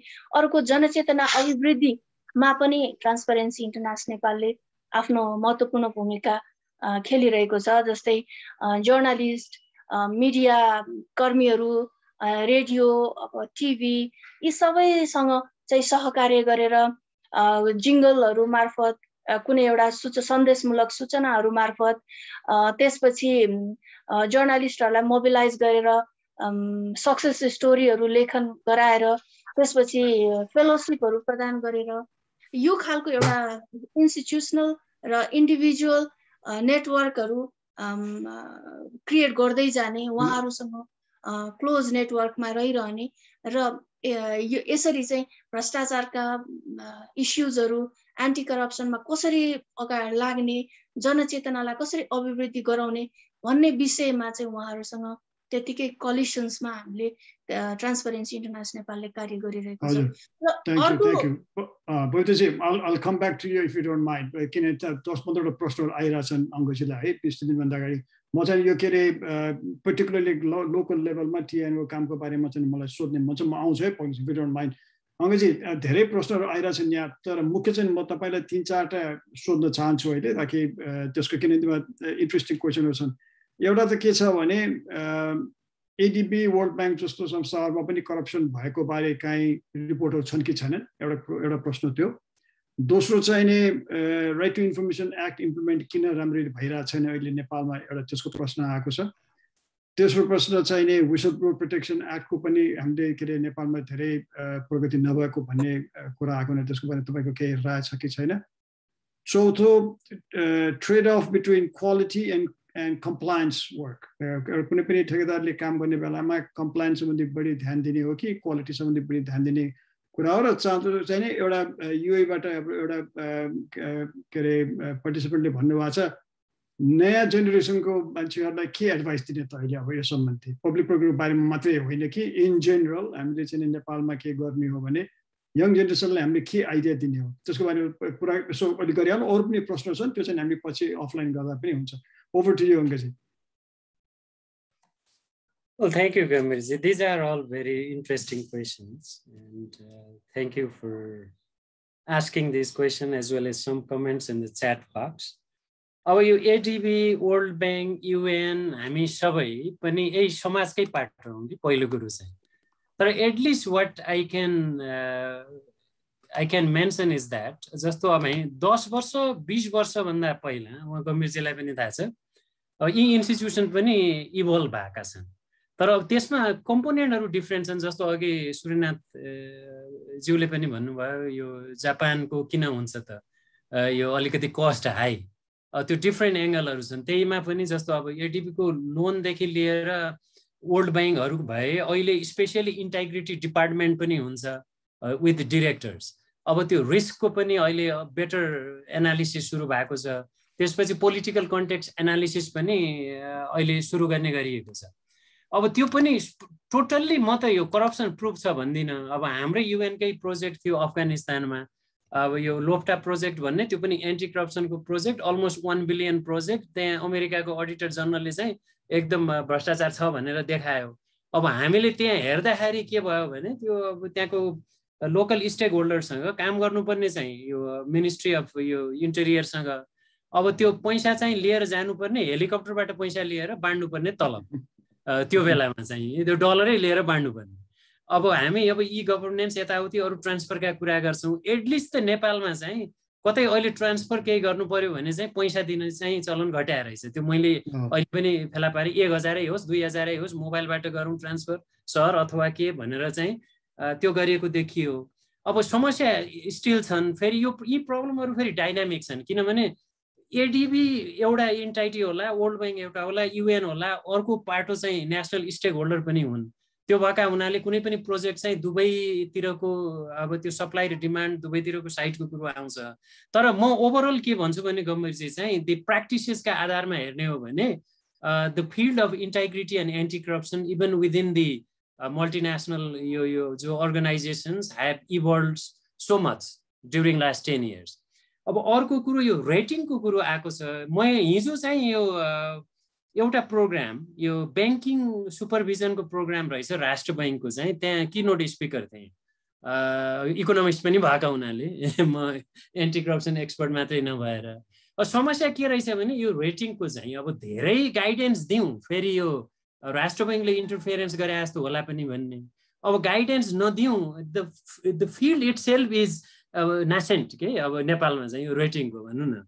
अब त्यसैले दुवै बिचमा चाहिँ कति कम्प्रोमाइज गर्ने भन्ने कुरो आयो, अथवा कम्प्रोमाइज नभनौँ, दुवै बिचमा चाहिँ कस्तो सोल्युसन ल्याउने, त्यो भयो भने इन्टरनेसनल प्र्याक्टिस पनि हेर्नुहोस् भने मैले त्यहाँ उहाँहरूलाई चाहिँ। अब यो trade off between quality and time is a very an interesting question by the way. अब जस्तो यो नाइजेरियन एउटा मिनिस्टर चाहिँ जापान गए जोग त जसले पनि गर्छन् नि, त्यहाँ चाहिँ होइन हामी कहाँ पनि भ्रष्टाचार छ, तिमी कहाँ पनि भ्रष्टाचार छ, कसरी तिमी कहाँ क्वालिटीको प्रोडक्ट बन्छ भनेर नाइजेरियन मिनिस्टरले जापानिजलाई सोध्यो भन्छन्। ऊ जापानिजको आन्सर चाहिँ हामी 10% चाहिँ करप्सनमा पैसा गल्तीमा हाल्छौँ, 90% चाहिँ त्यो बनाउने नै हो प्रोडक्ट। अब नाइजेरियनको उल्टो, 10%ले चाहिँ बनाउने, 90% गल्तीमा हाल्ने। अब यो टाइमको पनि के छ भने अब त्यो क्वालिटी धेरै कम्प्रोमाइज हुनु हुँदैन भन्छु मैले चाहिँ। जस्तो 50 वर्ष अब यो टिक्ने रोड चाहिँ ल 40 वर्षै टिके पनि केही भएन। यी कहिलेकाहीँ यी कुराहरू चाहिँ सब्जेक्टिभ पनि हुन् कि गम्भीरजी चाहिँ। तर त्यो 50 वर्ष टिक्ने जम्मा 10 वर्ष टिक्ने बनायो भने त त्यो छिटो छिटो 2 महिनामा बनाएर पनि त्यसको काम भएन नि। त्यसैले यसको चाहिँ होलिस्टिक रूपमा, कम्प्रिहेन्सिभ रूपमा एउटा म्याट्रिक्स अब चाहिने नै हो र चाहिन्छ पनि। त्यसैले सबै कम्पोनेन्ट अलिक डिटेलमा त्यो पनि कस्ट हालेर, त्यसको प्रोक्सीहरू इन्डिकेटर्सहरू हालेर, डेटा हालेर सिमुलेसनै गर्नुपर्छ जस्तो लाग्छ कि त्यो अप्टिमल यो रिजल्ट के हुन्छ, अथवा अप्टिमल इन्भेस्टमेन्ट के हुन्छ, अप्टिमल टाइम कति हुन्छ भनेर चाहिँ। अब जस्तो 5 वर्ष लाग्ने ठाउँमा 6 वर्ष लागेर क्वालिटी हुन्छ भने त फरक परेन। तर क्वालिटी चाहिँ भनेर 20 वर्ष लाग्न थाल्यो भने त अपर्च्युनिटी कस्ट पनि हाई होला। अब अर्को हामी जस्तो युथ, लास्ट क्वेसन मेरो, यो जेनेरेसनलाई के गर्ने भन्ने छ नि। अब मलाई के लाग्छ भने हाम्रो ओभरअल इन्टाइग्रिटी एकदम लो भइसक्यो। अब चाहिँ युथकै लेभलमा इन्टरभेन गर्नु पर्यो कि जस्तो लाग्छ कि यो डिस्ट्रप्सन भन्छ नि हाम्रो न्यू टेक्नोलोजीमा। अब अलिकति युथ विथ बेटर त्यो एप्रोच, इन्टाइग्रिटीको एप्रोच ल्याएर आयो। यो नराम्रो भने अब नराम्रो भन्यो, जस्तो हामी एन्टी करप्सनमा भन्छौँ कि बच्चा बच्चीहरूलाई टोइलेट जान सिकाउन सक्छौँ भने कुन कुरा बेठिक हो, कुन कुरा ठिक होइन, को यो करप्सन हो कि होइन, को मान्छे राम्रो हो, यो इभिल हो कि यो गुड हो त सिकाउन सकिन्छ नि। त्यसैले एउटा होप भनेको मलाई युथहरूसँगै छ। यदि हाम्रो युथलाई चाहिँ रिइनर्जाइज गरेर यो कल्चर अफ इन्टाइग्रिटीले नै यो कल्चर अफ करप्सनलाई चाहिँ ट्याकल दिन सकिने हो भने एक किसिमको बिग पुश हुन्छ कि यसमा हाम्रो एनजिओहरू भए होइन, अब टिआई जस्तै अरूको पनि रोल छ। Thank you. Thank you very much, Angajji. That's all very relevant. Babitaji, म तपाईका फेरि एक्चुअली आउँछु है पछि। के अरे मलाई के जान्ने मन थियो भने हामीले किन यो मलाई सिटिजन चाहिँ पार्टिसिपेटरी अप्रोचमा अलिकति बढी ध्यान दिने मन थियो, किनभने फेडरलाइजेसन भइसकेपछि लोकल लेभलमा बढी ध्यान दिन जाने हो भने लोकल लेभलमा सिभिल सोसाइटीले पब्लिक प्रोक्युरमेन्ट मात्रै होइन अरू पनि कुराहरूमा के चाहिँ के अरे असर पार्न सक्लान्, तिनीहरू रेडी छन् कि छैनन्, तिनीहरूलाई के कुरा गरे उनीहरूको क्यापेसिटी बढाउनु पर्ने हो कि कसरी बढाउनु, यो कुराहरू सोध्ने म थियो। 2-3 मिनटमा अलिकति भनिदिनुहोस् त तपाईँको के स्कोप देख्नुहुन्छ तपाईँले सिभिल सोसाइटीमा अलिकति के अरे रोल खेल्नलाई। सिभिल सोसाइटीको रोल अब अहिले भर्खर यो फेडरल सिस्टममा अब गएको छ होइन, सङ्घीयता लागू भएर नेपाल सरकार आफै यो अलिकति त्यति प्रष्ट अझै पनि सकेको छैन, यो प्र्याक्टिसमै छ। र यो प्र्याक्टिस नेपाल सरकारले गरिरहँदाखेरि ट्रान्सपेरेन्सी इन्टरनेसनल नेपालले गरेको केही अनुभव र यसको इम्पोर्टेन्स कति छ भन्ने कुरा चाहिँ, इम्पोर्टेन्स चाहिँ मैले हामीले एज अ संस्थाबाट रिप्रेजेन्ट गर्दा यो चाहिँ इम्पोर्टेन्स अति नै छ भन्ने लागेको छ। र अब जस्तै अब त्यही भूकम्पकै कार्यक्रम लिएर जाँदाखेरिको पनि अनुभव सुनाउँछु म हजुरहरूलाई। जस्तो ट्रान्सपेरेन्सी राष्ट्रिय पुनर्निर्माण प्राधिकरण र स्थानीय सरकारहरू बीचको एमओयू गरेर चाहिँ स्थानीय तहमा चाहिँ पुनर्निर्माणको कार्यहरू अगाडि बढाइयो र मेन रेस्पोन्सिबिलिटी राष्ट्रिय पुनर्निर्माणकै हो, तर त्यसमा सहयोग स्थानीय सरकारले गर्नुपर्ने। तर त्यहाँनिर कति धेरै कन्ट्र्याक्ट त्यहाँ धेरै कति कन्फ्लिक्टहरू आए र अब त्यो बीचमा चाहिँ एउटा रोल प्ले गर्नलाई एउटा नागरिक संस्थाको हिसाबले जुन एन्टी करप्सनमा काम गर्ने आफ्नो उद्देश्य बोकेर कस्तो उद्देश्य बोकेर संस्था त्यहाँ पुगेको छ र त्यो किसिमले उसले यदि राइट रोल प्ले गरिदिन्छ भनेदेखि चाहिँ धेरै इम्पोर्टेन्ट सिभिल सोसाइटीको रोल इम्पोर्टेन्ट छ र त्यो इफेक्टिभ पनि हुँदो रहेछ भन्ने अनुभव छ र अब अहिले अब यो प्रक्रिया अब निरन्तर जारी नै छ र अवश्य पनि ट्रान्सपेरेन्सी हो अरूको म भन्न त्यति म अहिले भन्न सक्दिनँ तर अब यदि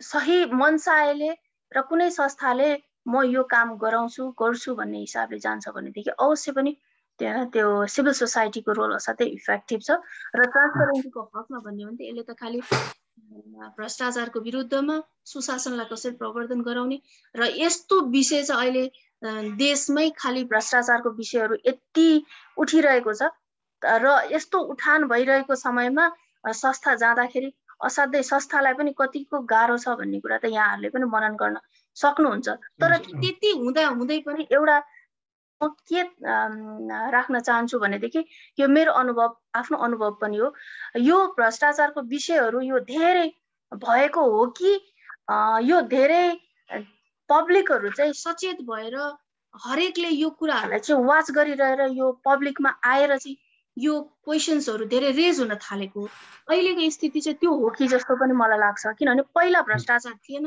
अहिले भ्रष्टाचार भएर यो विषय आएको हो त्यो चाहिँ पक्कै पनि होइन कि जस्तो पनि लाग्छ मलाई तल माथि अवश्य होला तर त्यो ट्रेन्डलाई चाहिँ पब्लिकहरू पनि असाध्यै अहिले चाहिँ अवेर हुँदै गइरहेको र सबैले यो विषयमा अलिकति ध्यान दिन चाहेको र अलिकति एजुकेसन लेभल पनि सबैको बढ्दै गएको र त्यसले यो कुराहरूलाई चाहिँ प्राथमिकतामा राखिरहेको पनि मुख्य कारण हो कि जस्तो मलाई लाग्छ thank you Babita that's very well said हाम्रो टाइम पनि सिद्धिन थालिरहेछ 9 मिनेट जति बाँकी छ तर एउटा प्रश्न चाहिँ लोक भट्टराईजीले सोध्दै भन्नुभएको छ सूर्यजीलाई can you please make it very short and बदिजीले जवाब दिने बेला नि प्लिज टाइममा हेरेर सो लोकजी over to you.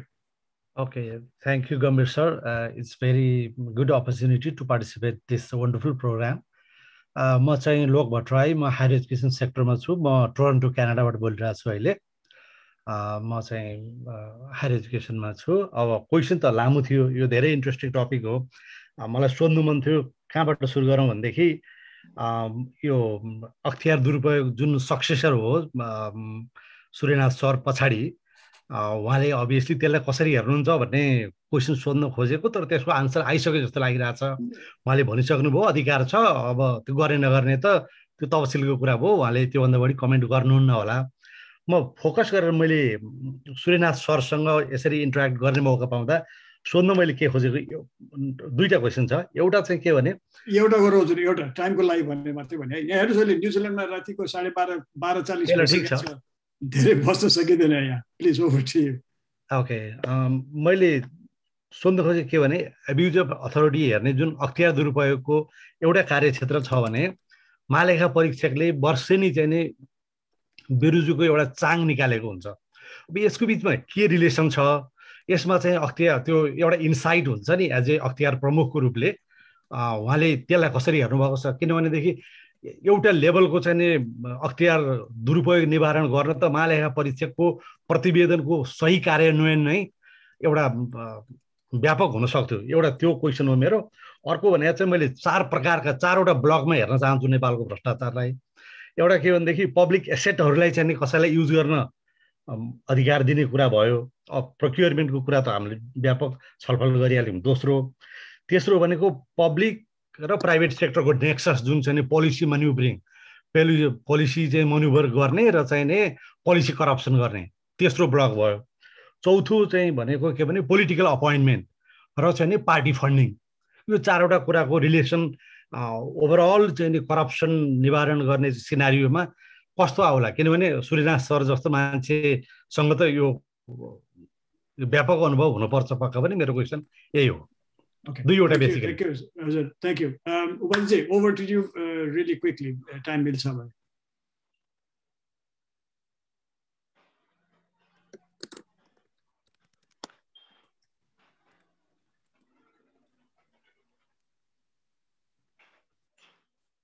तपाईँ म्युटमा हुनुहुन्छ उपाध्यक्ष।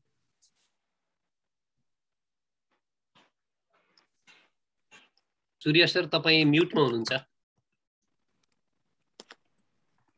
त्यो चाहिँ पहिलो कुरा त के भने यो महालेखा परीक्षकको चाहिँ जुन रिपोर्ट हो त्यो रिपोर्टले चाहिँ बेरोजुको कुरा बढ्ता गर्छ र चाहिँ बेरोजुभित्र चाहिँ करप्सन चाहिँ पर्छ पनि पर्दैन पनि, यो दुईटै कुरा छ।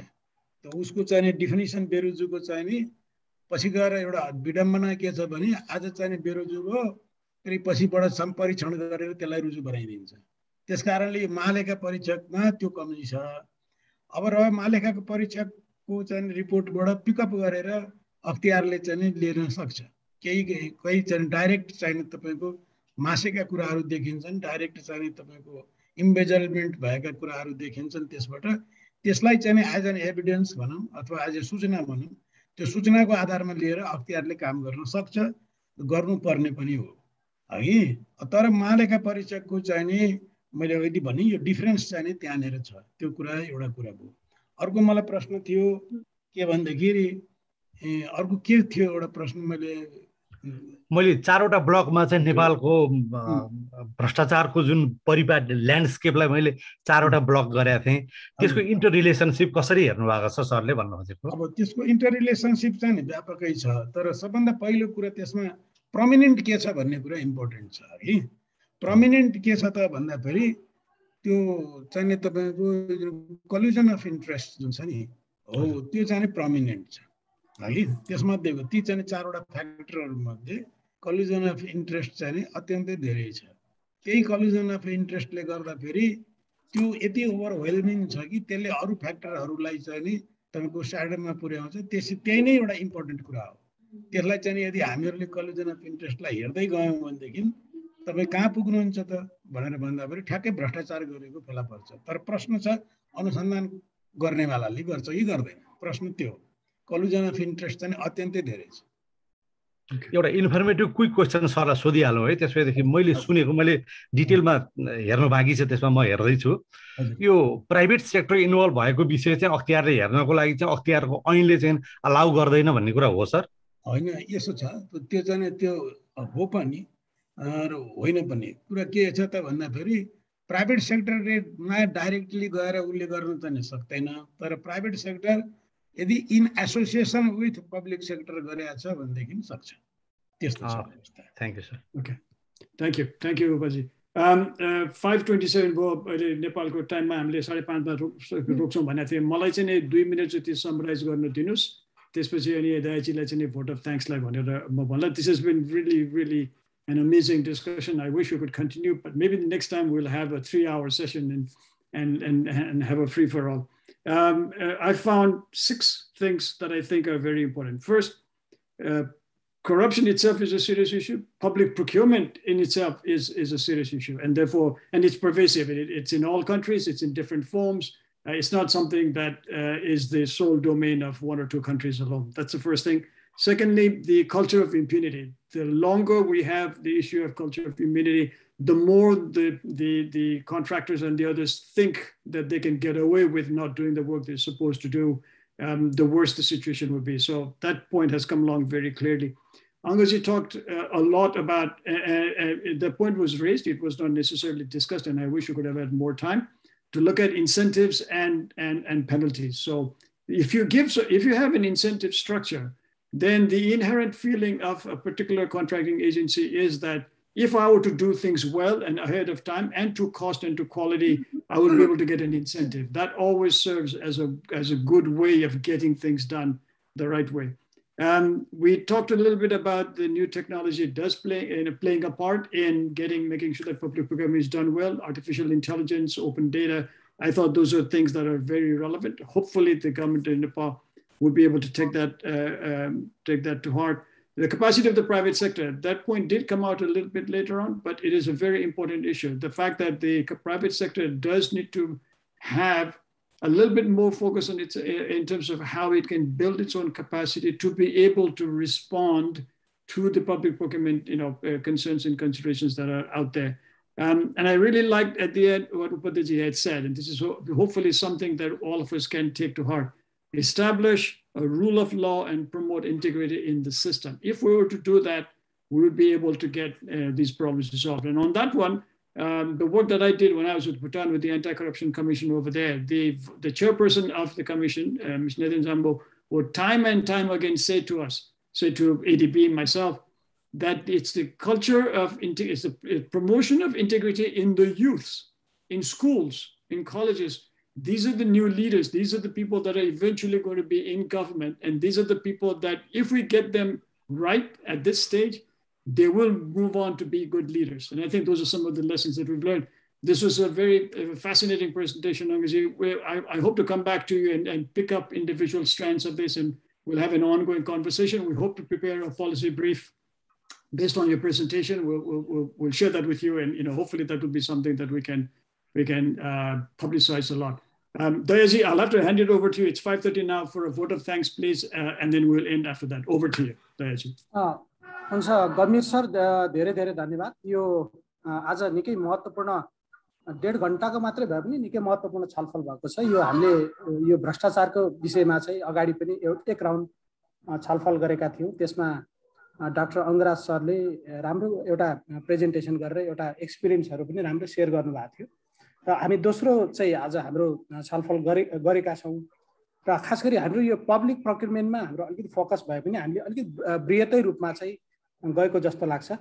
र सबभन्दा पहिला म डाक्टर अंगराज तिमिल्सिना सर जो UNDP सिङ्गापुरमा हुनुहुन्छ, उहाँले निकै राम्रो हाम्रो एक्सपिरियन्सहरू, ग्लोबल एक्सपिरियन्सहरू सेयर गर्नुभएको छ। हाम्रो नेपालको कन्टेक्स्टमा त्यो इम्पोर्टेन्ट जस्तो लाग्छ। र सरको प्रेजेन्टेसनको एउटा कन्क्लुजन पनि त्यही नै थियो। खास गरी यो इम्प्युनिटी हैन, इम्प्युनिटी चाहिँ एउटा मेजर कारण हो भन्ने कुरा चाहिँ सरले व्यक्त गर्नुभएको थियो। धेरै टेक्निकल कुराहरू पनि गर्नुभयो। र सूर्यनाथ सर, उहाँलाई पनि असाध्यै हामी आभारी पनि छौँ। उहाँ चाहिँ हाम्रो यो अख्तियार दुरुपयोग अनुसन्धान आयोगको पूर्व प्रमुख आयुक्त पनि हुनुहुन्छ। हामी उहाँबाट धेरै कुराहरू सिकि पनि राखेका छौँ र आज पनि उहाँबाट धेरै कुराहरू सिक्न पायौँ। सरको प्रस्तुतिमा पनि सरको सार मलाई त्यही नै लाग्यो हैन। एउटा इम्प्युनिटी नै एउटा मेजर कारण हो, यसलाई नै रोक्नुपर्छ, यसलाई नै चाहिँ हामीले निमित्तान्न पार्नुपर्छ भन्ने सरको त्यो कन्क्लुजन आएको छ। र त्यसै गरिकन म बबिता शर्माजी, उहाँ चाहिँ हाम्रो ट्रान्सपेरेन्सी इन्टरनेसनलसँग आबद्ध हुनुहुन्छ। उहाँले पनि हाम्रो ट्रान्सपेरेन्सी इन्टरनेसनलले गरेको कामहरू पनि सेयर गर्नुभएको छ र उहाँले अरू कुराहरू खास गरी भ्रष्टाचारसँग रिलेटेड कुराहरू उहाँले निकै महत्त्वपूर्ण कुराहरू सेयर गर्नुभएको छ। उहाँप्रति पनि हामी आजको तर्फबाट उहाँप्रति पनि हामी निकै आभारी छौँ। र प्रश्नकर्ता चाहिँ साथीहरू जो विदेशमा रहेर पनि यहाँ प्रश्नहरू गर्नुभएको छ, बसमा चाहिँ हाम्रो संलग्न हुनुभएको छ, उहाँहरूप्रति पनि हामी आयोजक यो नेपाल पोलिसी इन्स्टिट्युट र national campaign for sustainable development हामी दुईटा आयोजकको तर्फबाट हामी निकै आभारी पनि छ। अब यो कार्यक्रमलाई रातको समयमा पनि हामीलाई समय दिएर आदरणीय गम्भीर सर, डाक्टर गम्भीर सर, उहाँले हामीलाई समय दिनुभएको छ। यो कार्यक्रमको मोडरेसन गर्नुभएको छ, उहाँप्रति पनि निकै आभारी छ। आफ्नो अनुभवहरू पनि उहाँले सेयर गर्नुभएको छ। उहाँसँग निकै गहिरो अनुभव पनि छ। हामी उहाँबाट पनि धेरै सिकिराखेका छौँ। र अब यो कार्यक्रम आयोजना गर्ने कुरामा, सबै कोअर्डिनेसन गर्ने कुराहरूमा, कम्युनिकेसन गर्ने कुराहरूमा पछाडिबाट हामीलाई असाध्यै सहयोग गर्नुभएको छ अविनाश झा, उहाँप्रति पनि हामी निकै आभारी छौँ। उहाँले निकै सहयोग गर्नुभएको छ कम्युनिकेसन, यो कोअर्डिनेसन गर्ने कुराहरूमा, स्पिकरहरूसँग चाहिँ सम्पर्क गर्ने कुराहरूमा सहयोग गर्नुभएको छ। उहाँप्रति उहाँले पछाडि बसेर हामीले जसरी सहयोग गर्नुभएको छ यो कार्यक्रम आयोजना गर्नको लागि, उहाँप्रति पनि निकै आभारी छौँ। र नेपाल पोलिसी इन्स्टिट्युटका चाहिँ सरहरू, खगेन्द्र सर अलि मैले देखिराखेको छु, त्यसै गरिकन केदार सर पनि देखिरहेको छु, उहाँप्रति पनि निकै आभारी छौँ। र सबै चाहिँ स्पिकरजीहरू हामीलाई समय दिनुभएको छ र उहाँप्रति निकै आभारी हुँदै र आयोजकको तर्फबाट म यो विधिवत रूपमा यो कार्यक्रम नेपाल पोलिसी इन्स्टिट्युट र यो दुवैको आयोजकको तर्फबाट यो कार्यक्रम चाहिँ विधिवत रूपमा सम्पन्न भएको पनि म जानकारी गराउँछु। र फेरि पनि हाम्रा यस्ता महत्त्वपूर्ण डिस्कसनहरू लिएर हामी तपाईँहरूसँग भेट्ने नै बाचा पनि गर्छु र म यहाँ आफ्नो विचारहरू पनि अन्त गर्छु र कार्यक्रम समापन भएको जान पनि गराउँछु।